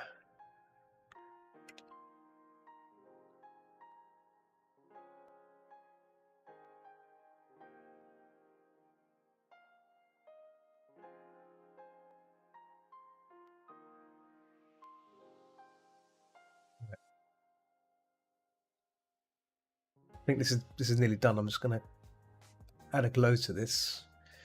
Let me just pinch the glow from the other piece. I'm just gonna be cheeky and just do it that way. Pikachu, Pikachu again. So how do I do this glow? Oh. Is that it? No, that's the eyes and face, tail, PG. Oh, here we go. Oh, it's just an overlay. Okay, overlay. It's just a bunch of overlays. Soft light and overlays. Okay, I can do that. No. Cool. So It's not a problem. And to do that, I will use clouds because clouds are great for this. So this is the thing. This is where the tool comes in handy. Matrix, if you're listening, clouds. This is where I save the time. Or smoke brushes. I've got a smoke brush, but the cloud one just does a perfect job of smoke, creating that kind of misty kind of look and the glow around. Look at that, yeah. Oh, yeah. Put it soft. I put it soft light. I think that'll probably be better. There we go.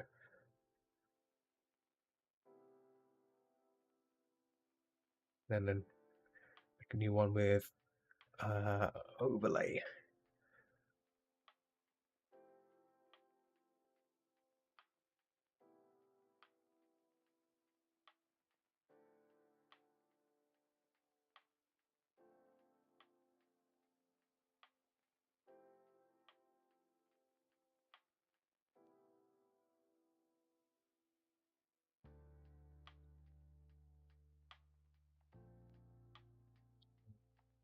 Right.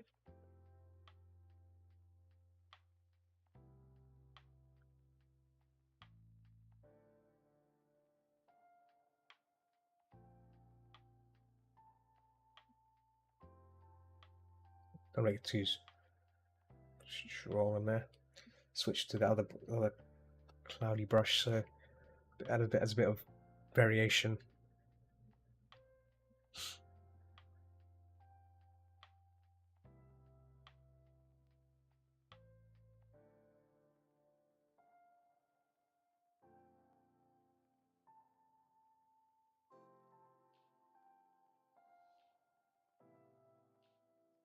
What I'll do also is I'm just gonna smoke out this area a bit, so it's a bit, make use of the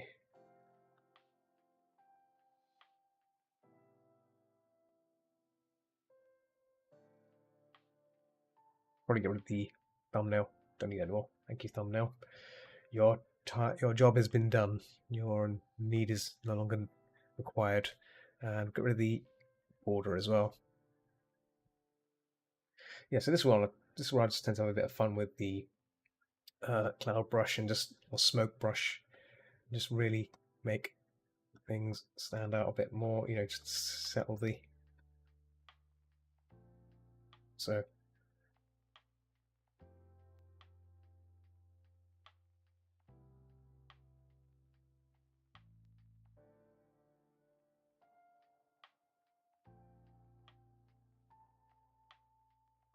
Probably had a bit of glow down here, but yeah, add a little glow here as well, just to emphasize that.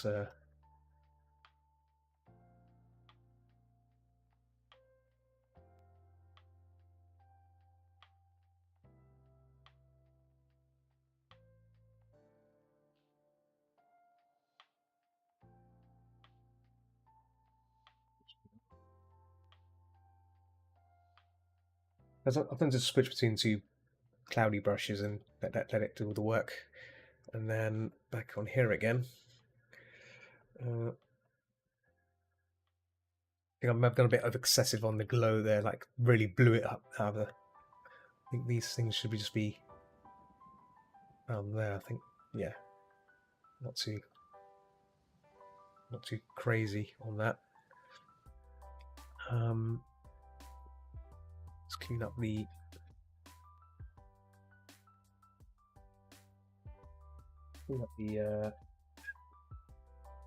lines a bit more. Doing it a bit more.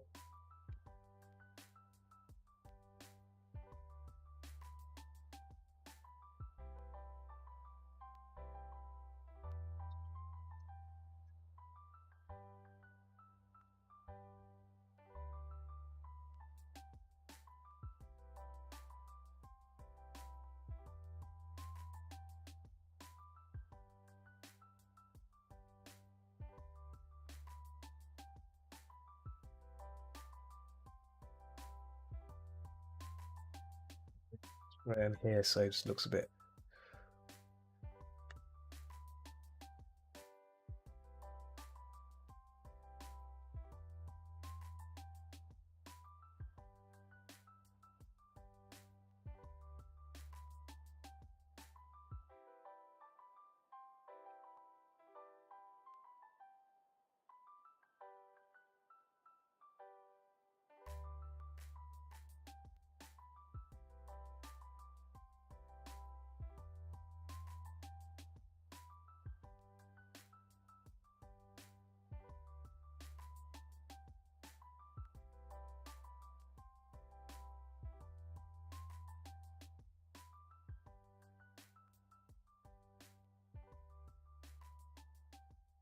I think maybe some orange will do some good in there as well. Let me just bring in some orange in there. Could just use a gradient round on that, maybe. Oh.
Yeah. And just finish it off with a slightly grainy background. I always like giving the setting a grainy background, so it just gives it a nice textured look overall. And you do that by using some noise and noise. It's a good percentage. Maybe I normally add about 25%, and then set it to 20% and add as a soft light. Boom, like so. You can't really see it, but it's really like nice little grainy feel to it. It's good. It's good. Cool. I think this piece is done. I hate to have to say. How long I've been streaming? Let's see. 1 hour 50. So about an hour to go, I think. An hour, 2 hours? No, an hour. Sorry, about 30 minutes to go. 30 minutes. So I'm gonna let me stop this recording on this side. Finished at 58 minutes. So in total, this painting took, so it's 2 hours. 2 hours. So 4, 5, 6 hours. Oh my goodness, this took 6 hours in total. Oh no, hang on, not 6 hours. No, not 6 hours. More than 6 hours. 2, 6, 7. Oh man, my goodness, about 7 hours. That's ridiculous. I think. So that includes also sketching, coming up with sketches and stuff and everything. So, wow, 4 hours. That's ridiculous. Excuse me. Burp coming there, little burp. So will be compiling this video up into a satisfying, speedy painting, if you know what I mean. So, but yeah, it's been fun to draw this one. So glad, happy to say,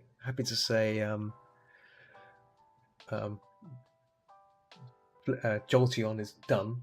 That gets added to the stack. Let's go back to our drafts of what to go next. So, like, I mean, someone suggested a Magnite. So Magnite might be good to paint next, perhaps, because that's another electrical Pokemon as well. So it might be fun to try that. Let me see.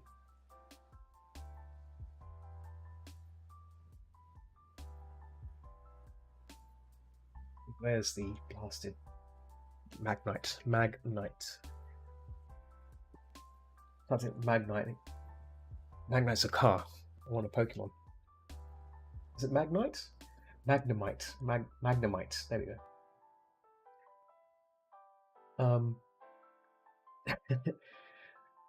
I guess the simplistic version will be fine. I mean, but the cool thing about this is the reflection side of it. That's going to be interesting to do.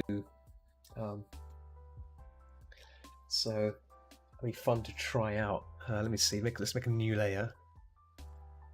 Oh, Jolts. Okay.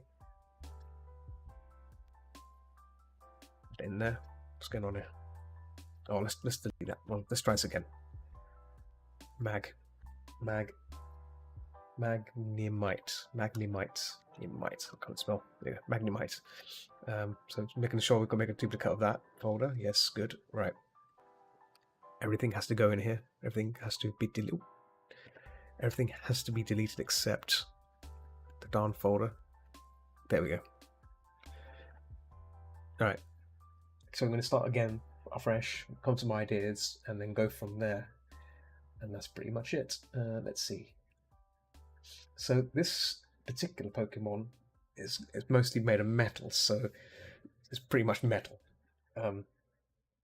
Obviously, it's electrical attacks, so it's a really interesting Pokemon to attempt to draw. And the thing is, it's pretty straightforward as well, because it's not that difficult.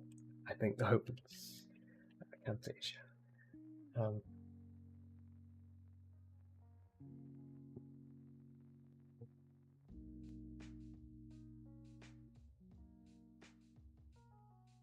People know on Picarto who watch but don't listen. I'm just telling them that I'm moving to the next piece, so I'm not just blank screening. Like, where's the picture gone? What are you doing with the picture? What are you doing with the picture? So I'm gonna copy the I'm just copying references of the Magnemite onto my PureRef folder. PureRef is a fantastic bit of software which I use to keep references on. It's like an overlay, and it sits over everything else on your desktop. It's a great way to collate images and put them in place, so you can keep everything in one place rather than messing all over the place, keeping it all messy. I tend to back in the day, I used to just put images on the side here, or make a new Photoshop file and drop images on place and just keep that to one side. Now with PureRef, it's an amazing tool. I can just drop things in here and then I can save that, and it'll save the state. And you can modify the images, you can rotate them, you can scale them, you can twist them, flip them. So it's really handy. Yeah, I've been using this quite for most things. In the commission works, everything's in here. So when a customer wants a piece done, I paste all their references into PureRef. I keep it labeled on there as their name, so I know what file this is, and then easy peasy. Okay, I'm just looking at some references there, more references. Let's keep pasting all there, pasting everything I can find of a Magnemite. Right. So as before, I'm going to do a recording. This should be able to come with something like a block-in or something. So we'll see what we can do. This will be another portrait piece as well, because it's not that difficult from the looks of it. Let me see. So these things have a rather hooks or nut on their head. So this particular suggestion was by Nuni, Oliver Tree's partner. And I was like, oh yeah, you got a point there. I've not done a metallic kind of Pokemon yet, so let's give that a try. So these are like magnets on either side, and then on the front, it's got more bolts. These little bolts here as well. It's rather strange, and it's got a little eye here as well. But the cool thing is, because it's metal, this is where it gives me a chance to experiment with metal as a surface, right? So it'd be a good little try out here. I guess maybe using Blender for this might be handy as well, to get like the idea of what metallic texture looks like in an environment with lighting applied to it, right? That's another little interesting experiment to try. Again, it'd be tricky to do for me, because I'm not kind of familiar with Blender fully yet. I'm still kind of learning Blender, so have to forgive me if I tried to do it on stream. You'd probably get frustrated with me watching me trying to figure out what the hell I'm doing. And I think majority of the time I'll just be closing the file on and off and just wrecking things up, you know. So yeah, absolute crazy.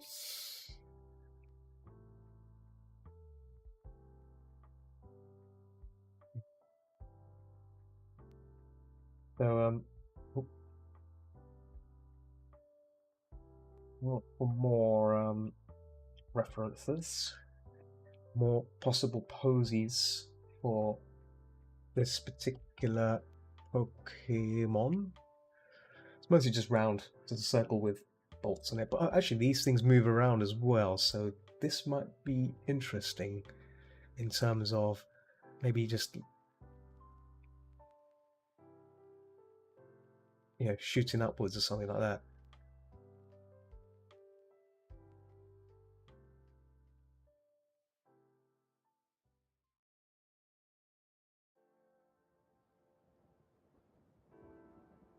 So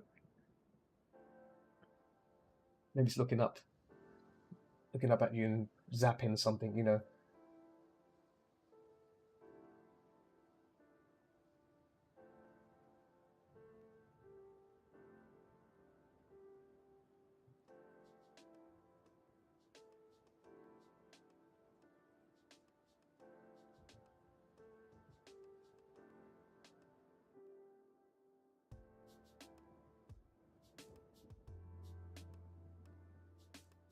Give me a second, I've just got pinged by someone about something. Ooh, okay. Right. Oh, my Windows, this laptop is slow. And it opens windows and stuff. Okay.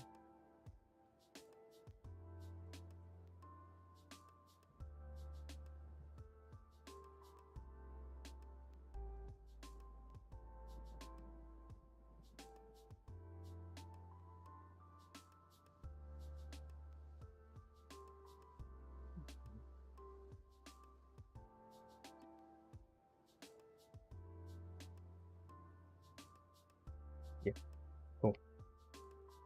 I'll check that issue later. So I'll have to ping them back after. I just told them I'm streaming, so they'll have to wait their turn.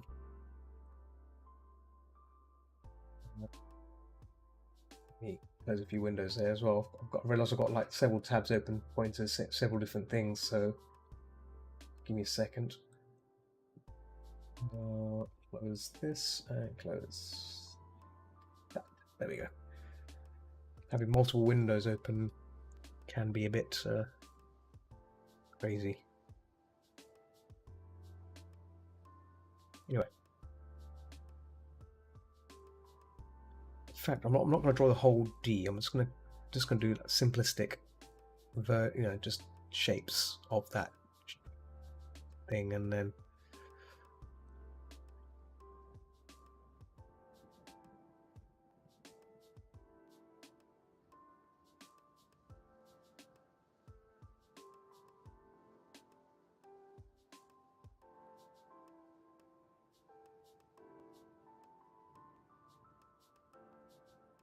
I think this one looks good. This one, I like this one. I've just done here. Just did it out of the whim. I think this might be the winning one to paint. I think.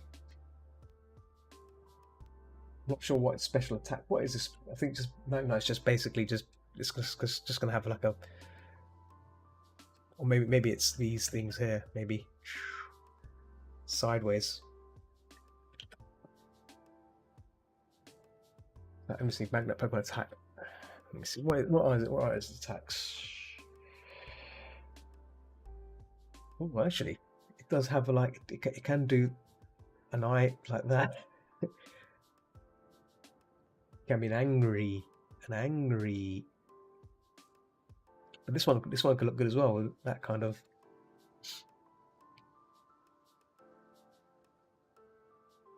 You know, shooting upwards.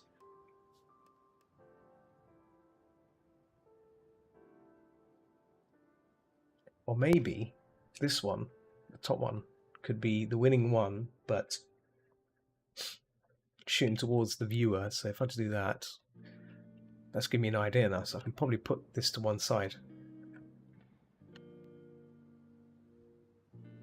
I can then have this evolve this. Oh, let's make a copy of that, so we can push this one to one side again. Thank you. You can stay there, maybe. That one stay there as well. So we bring back this one, and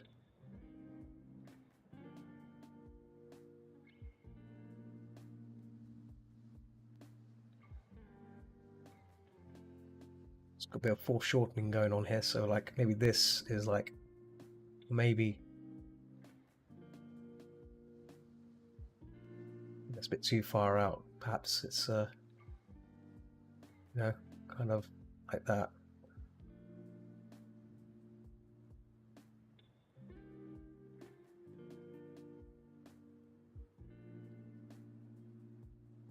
Right.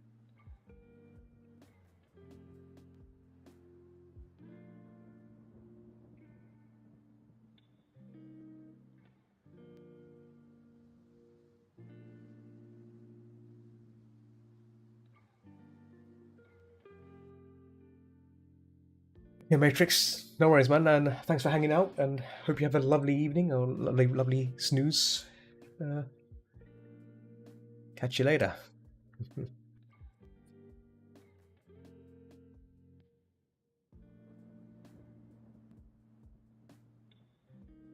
Yeah, I'll try not to. I'll keep telling myself that, but I keep ending up going to bed at 2 o'clock in the morning.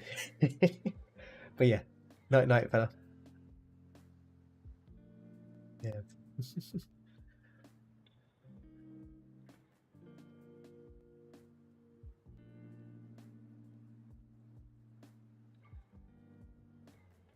Okay, maybe so if I did this.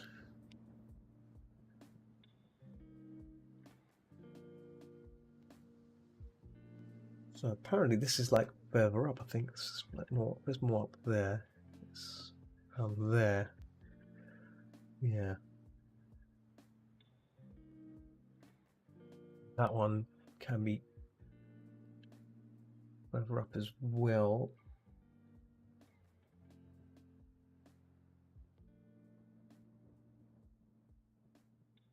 So these are more round. These are rounded rivets. They're not flat. So these will be rounded. I have to make note of that, and maybe do like a give it like a rounded thing there, a rounded shape.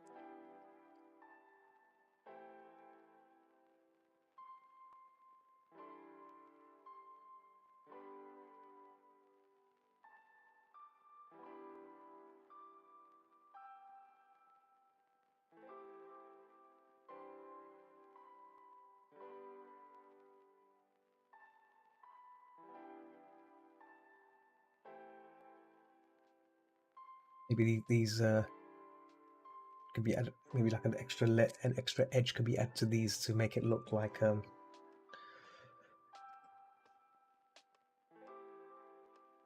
kind of like an edge to the eye rather than just an eye. Because right now it's just a metal, and then there's an eye in it. Maybe like a ridge, a slight ridge to it. Might look cool.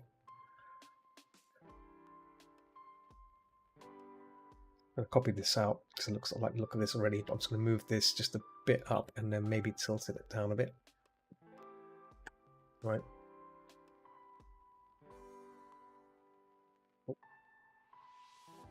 Oh, I pressed that. I pressed F. Oh, okay. Pressed Control F there for no reason. I didn't do anything. I think just I think that's just a repeat. No, I didn't do anything. Okay, good. Just checking the history there. Did it do anything? No. Okay, good. Better not. Yeah. So.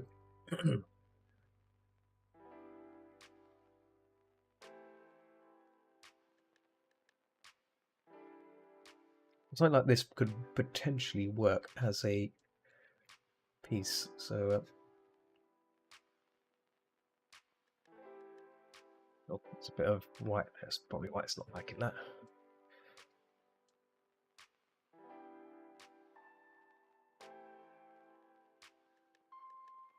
So maybe like this is like a kind of thing going on here.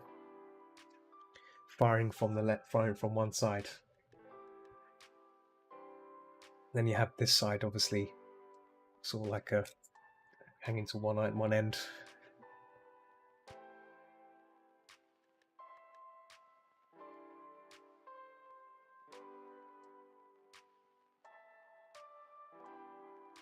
It's bigger, I think. Slightly bigger. There we go.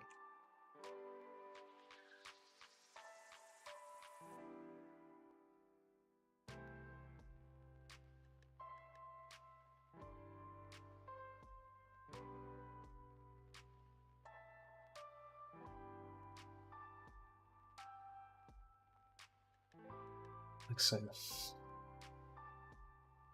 So as you can see, I'm just making these shapes look equal. And it's only 30 minutes have gone in this recording, so I'm making fast progress on this because this is such a very simple Pokemon. And this, okay, so the cap also same here, so maybe this needs to be a bigger cap, like bigger. This has to be a bigger nut, rounded, like so. Oh, should have held it in there, but bigger.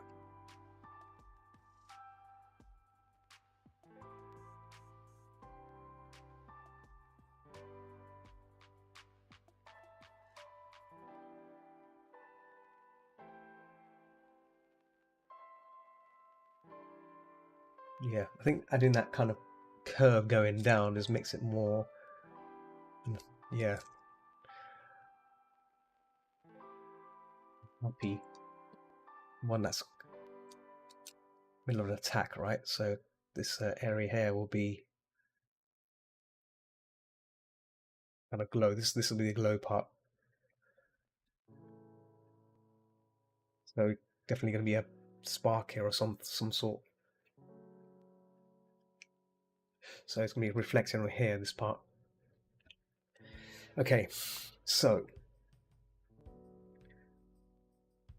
we're going to use maybe use dark purple this time. Maybe a dark purpley kind of effect. Let's get some background in here first. Wash that in. I don't want to use a square. Here we go. Square brush. Look at that.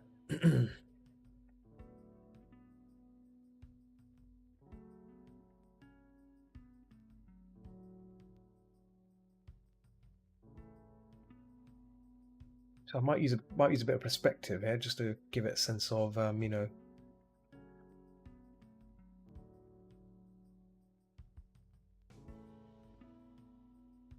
This brush is nice, but it's a bit too producing a samey shape. There we go. That's better. A bit more.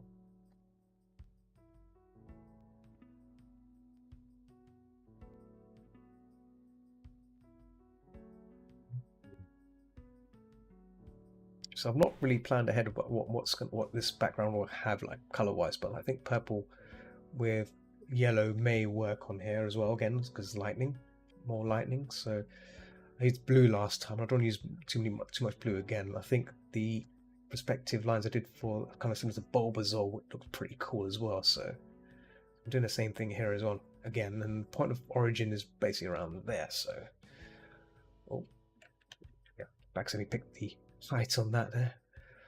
How long have I got left? Let me minimize. 2 hours 13. So I don't have got about 20 minutes of stream time left, and it's got midnight here. So yeah, tomorrow, what to do? What games to play? I don't know if Gallon's listening. I don't know if you want. If he, I assume Gallon's gonna be working. You're gonna be working, aren't you? So I guess DRG will probably be out of the question, but I'll see what I'm feeling on that night, because my mood keeps changing. Like part of me wants to play what do you call it? 7 days. Part of me wants to fire up maybe at my whimsical attempt at MechWarrior Online. Obviously, MechWarrior has Galen's experienced crazy players that use voice, so I guess that's going to be a bit of a something I probably not want to be listening into. Then there's also what do you call it? There's also Tomb Raider, Blood. There's also Blood as well. I forgot about that game. Blood is also another game worth playing. So there's a lot of things I can try. A lot of let's go back to that one again. Even though it's a bit big, just went down a bit. There you go.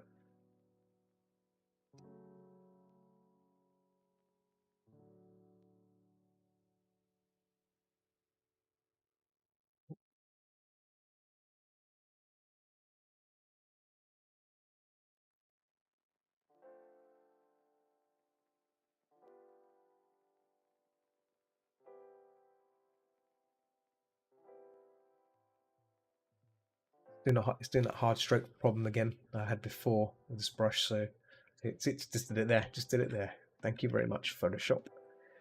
Thank you very much. So, guess they didn't bother.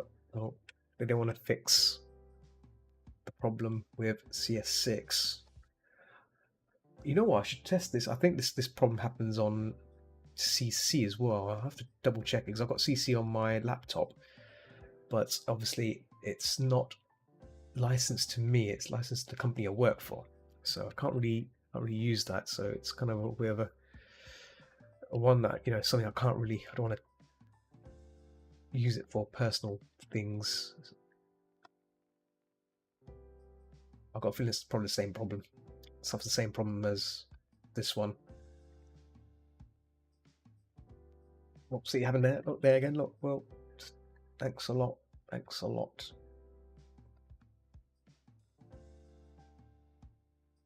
Right, that's done. I can probably just wash this out afterwards with something. Right, let's work on this Magnite. Let's hide these ones for the moment. Actually, they can stay. They can stay. They can stay. It's fine. Magnite, Magnemite line. So, first things first. Let's block this bad boy in.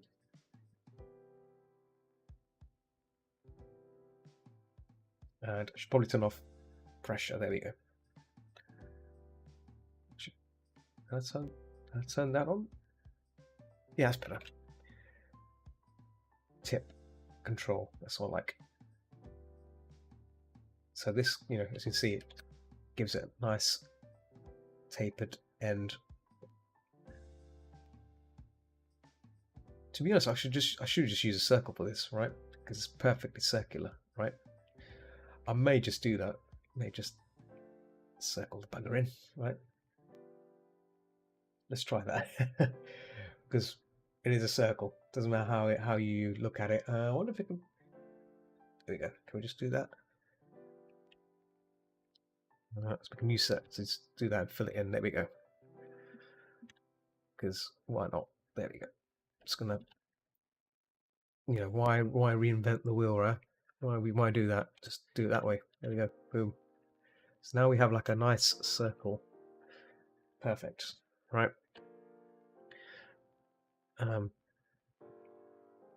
We'll wet this in now. Magnet mag right.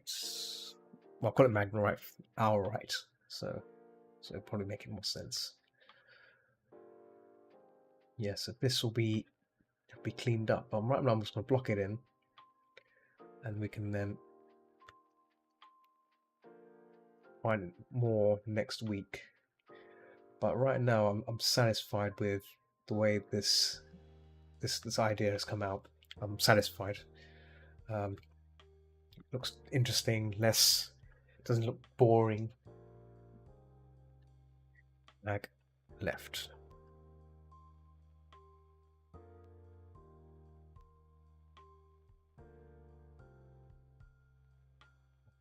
I'll just close. I think I just close the window on my end. So bear with me.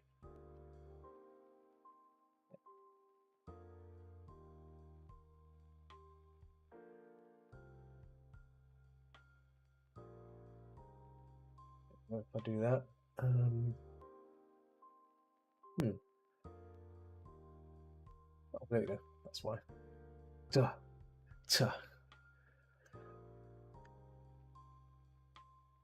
So yeah, at the end of this session, I'm probably going to be jumping onto Discord for a bit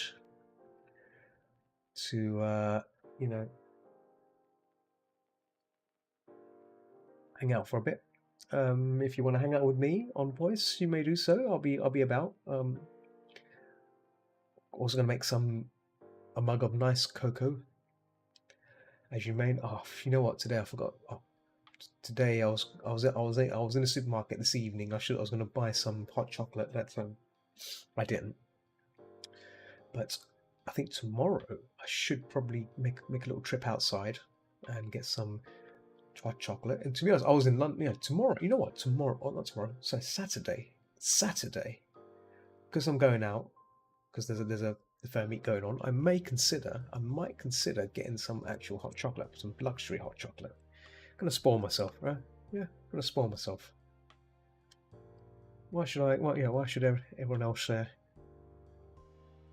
some nice hot chocolate and me not? Not for me, you know. You only live once. Might as well enjoy the chocolate. Okay, so next one, and we'll get these nuts in. Nuts. Bolted nuts. Okay, that's nuts. Lower nuts. Call it lower bolts. I was gonna call it lower nuts, but then that would look weird. Top bolt. So I'm keeping these separate because I may modify them a bit, you know, just to clean them up and stuff. Right now I'm just dropping them in, and so this nut at the top might need to be lowered a bit more. So I'll just do that. There you go. See, just so I can mess around with it, but I'm not gonna do it yet. But it may come down. I should have refined this, and I think these will need to be refined. I think I should do that first. Let me just add some. Let me add an orange bolt here, an orange kind of thing here, because this is where the bolt's going to kick off, right? This is where energy bolts, like that. It's going to happen.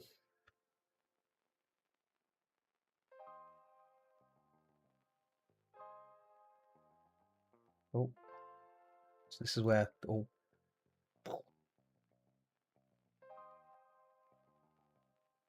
That's what I wanted to happen, like that, and then this whole area, like this area and this area, it's all going to be gleaming, right? It's going to be glowing from there. So this is like a lot of things are going to be happening. Also, the lighting around the form is going to affect it as well. So there's a lot of things are going to happen here. It's going to be an interesting one to work on. I've got about 10 minutes left. So before I do the magnet stuff, let's just work on the body itself. The body is mag body. Let's work on that first, because I think that's going to take up most of the work. Right, it's going to take up most of the fringe. So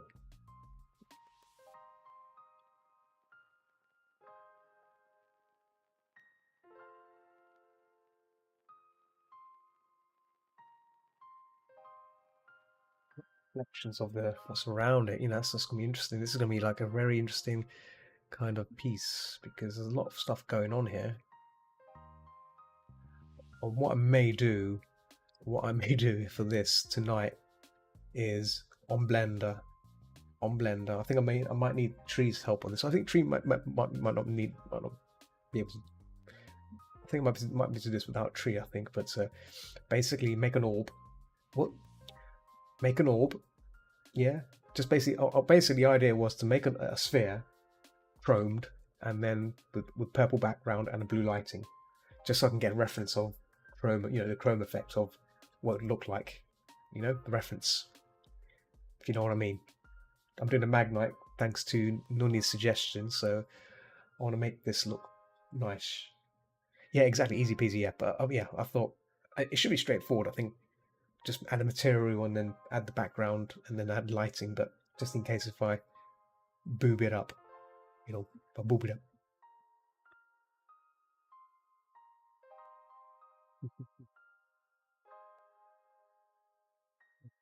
Push this up actually. To the top. There we go. Easy peasy.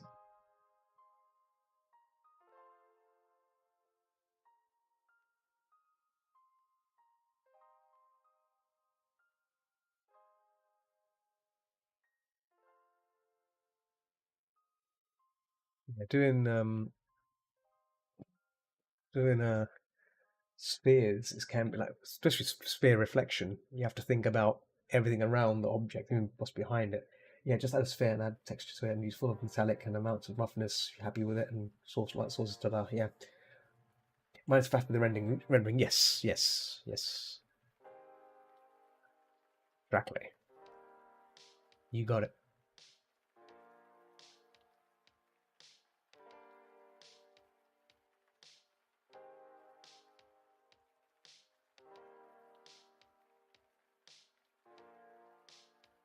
There we go. Differentiation around that, so it's like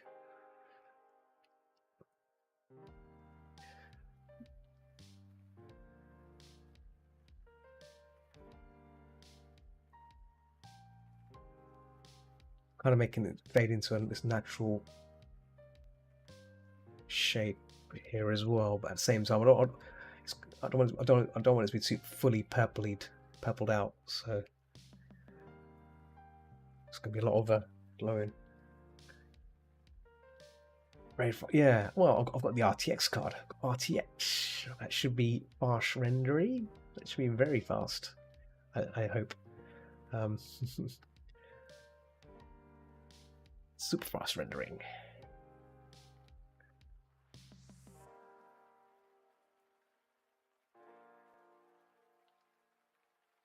Even with a fancy card, it may be slow depending on how many reflections. Well, don't forget, I've also got Ryzen 9. Very fast CPU. No, to be honest, my graphics card is not that fast. The RTX 2060 Co is good, but it's not the best. I mean, obviously now it's not the best because the 30 series is now taking over now, so I don't have that. I was very close to getting the 2070, but I kind of said to myself, what do I need the 2070 for? So I think it's a bit extreme, right? It's a bit extreme for my needs, so I.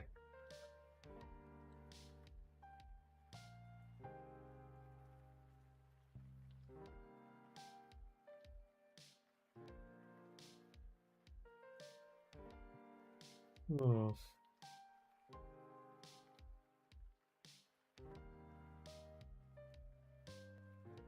I think the iPad's gonna be a different layer. I think just to. Oh, whoa, hang on. Oh yeah. Did I just? Yeah, I'll erase that part. Oh, okay, that is part of that. Okay, fine.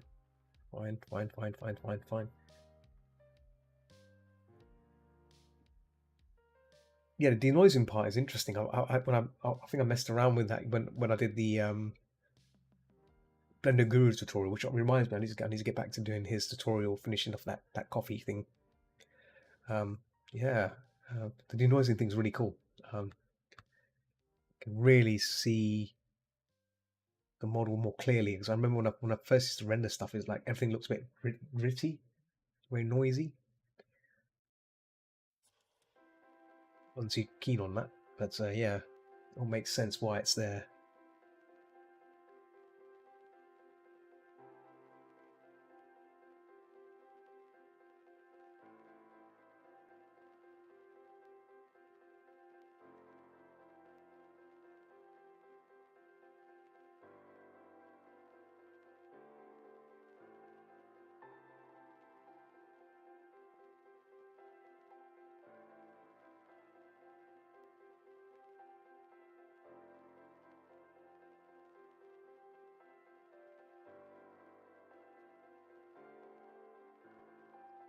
There's the.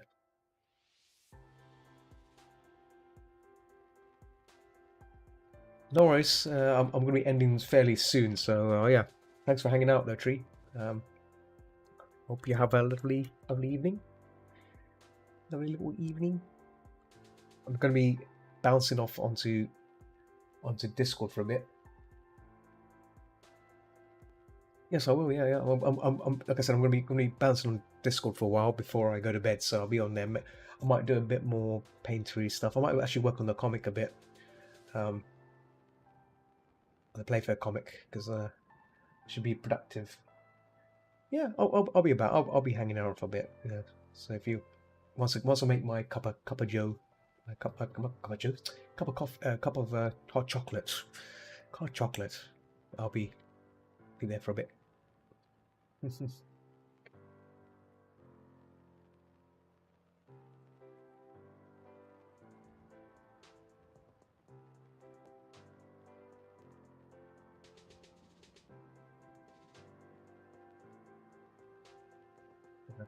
Add a little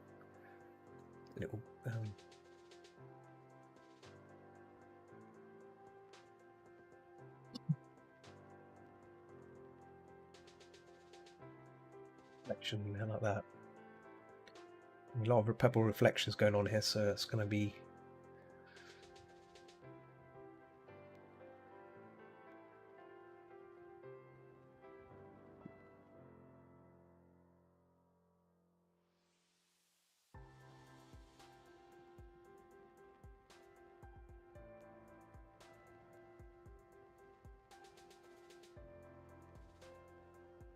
Quite a strong shadow here as well.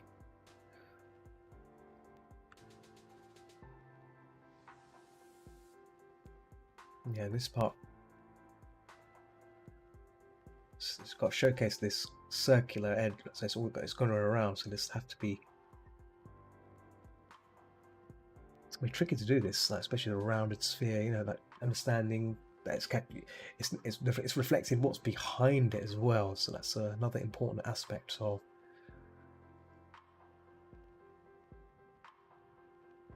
what's behind. It blurs out.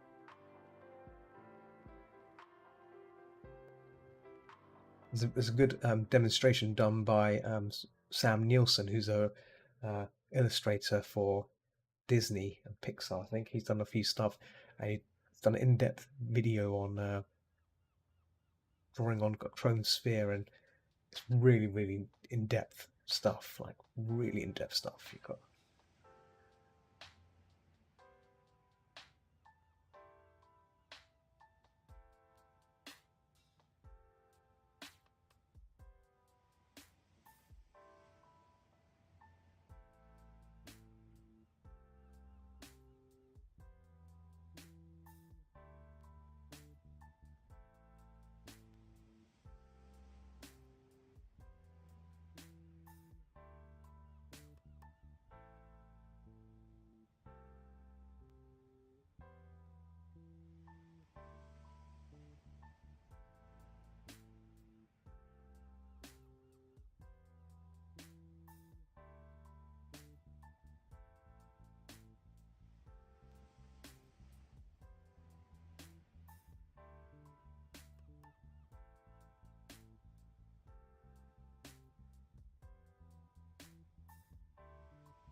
Yeah, cool. Right.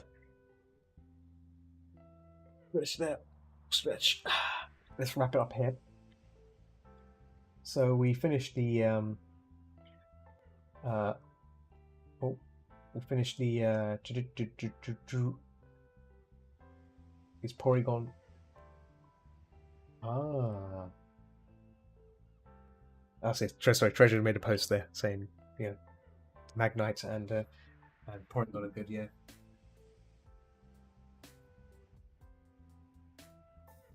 Let's say so.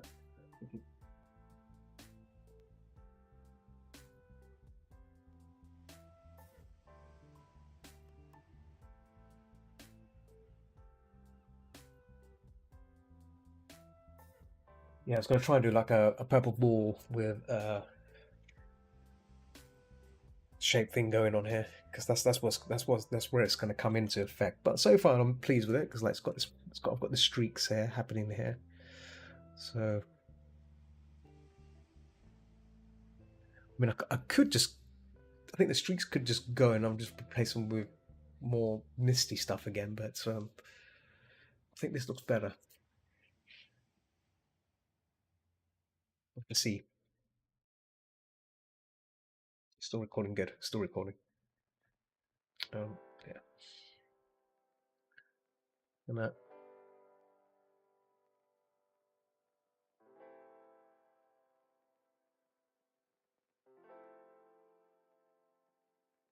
actually, I think that should be okay there, but this should be right here, I think.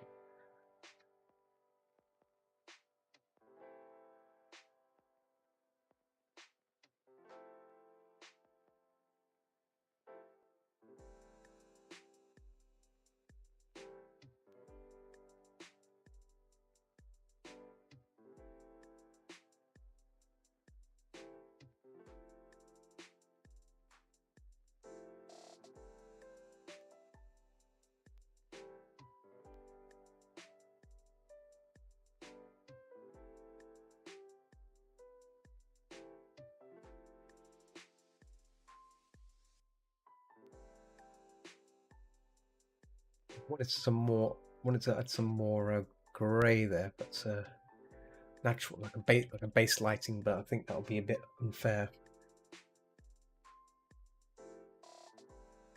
See, this is still a draft, so not too fussed about it. It's all about, I think adding the streak stuff's gonna be the tricky part of it, of course. Like these to match this.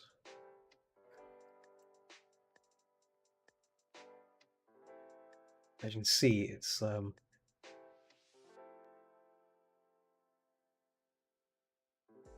showing these edges. This is where things get it's gonna be really nitpicky here.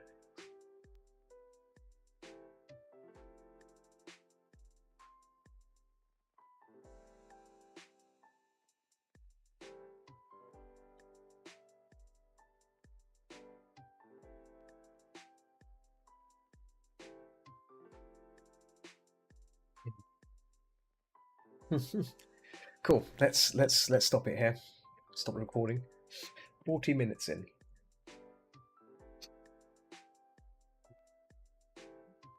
Magnemite. With the Magnemite. Yes, Magnemite. Magnemite 1.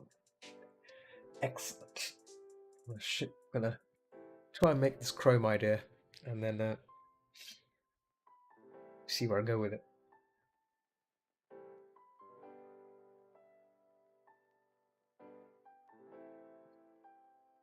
Cool. I'm just really looking through the recording here. Yeah, sweet. I'm happy. I'm happy with that one. Excellent. Okay, cool. Let's wrap it up here. As always, thanks for hanging out with me. Tomorrow is gaming night, so Thursdays I do my gaming sessions. So I'm not really sure what to play. It's always been like one of these things of like what I'll put on. So it could be anything. We'll have to see. I'll see how I'm feeling on the day, and I'll surprise you. It might be 7 days. It might be Deep Rock. It might be Blood. You know, it might be Mech Warrior. Who knows? We'll see. We'll have to see what I'll put on. So yeah. thanks for joining me, guys, as always. And I hope you have a lovely evening. I'm going to jump on Discord now and maybe mess around with some Blender, maybe try this, or just chill out for a bit. Also need to work on the comic, so I need to try and get some of that work done. So yeah, I want to do that. So if you are about, you want to hang out with me on Discord, by all means, you may do so. I'll paste the Discord link in the chat. Should work. There we go. Boom. So yeah, I'll see you guys tomorrow. Yeah, as always, keep watching the skies. Keep watching the skies, and I'll see you peeps tomorrow for some lovely gaming of some sort. So until then, I'll see you guys later. Okay, here we go. Whoop.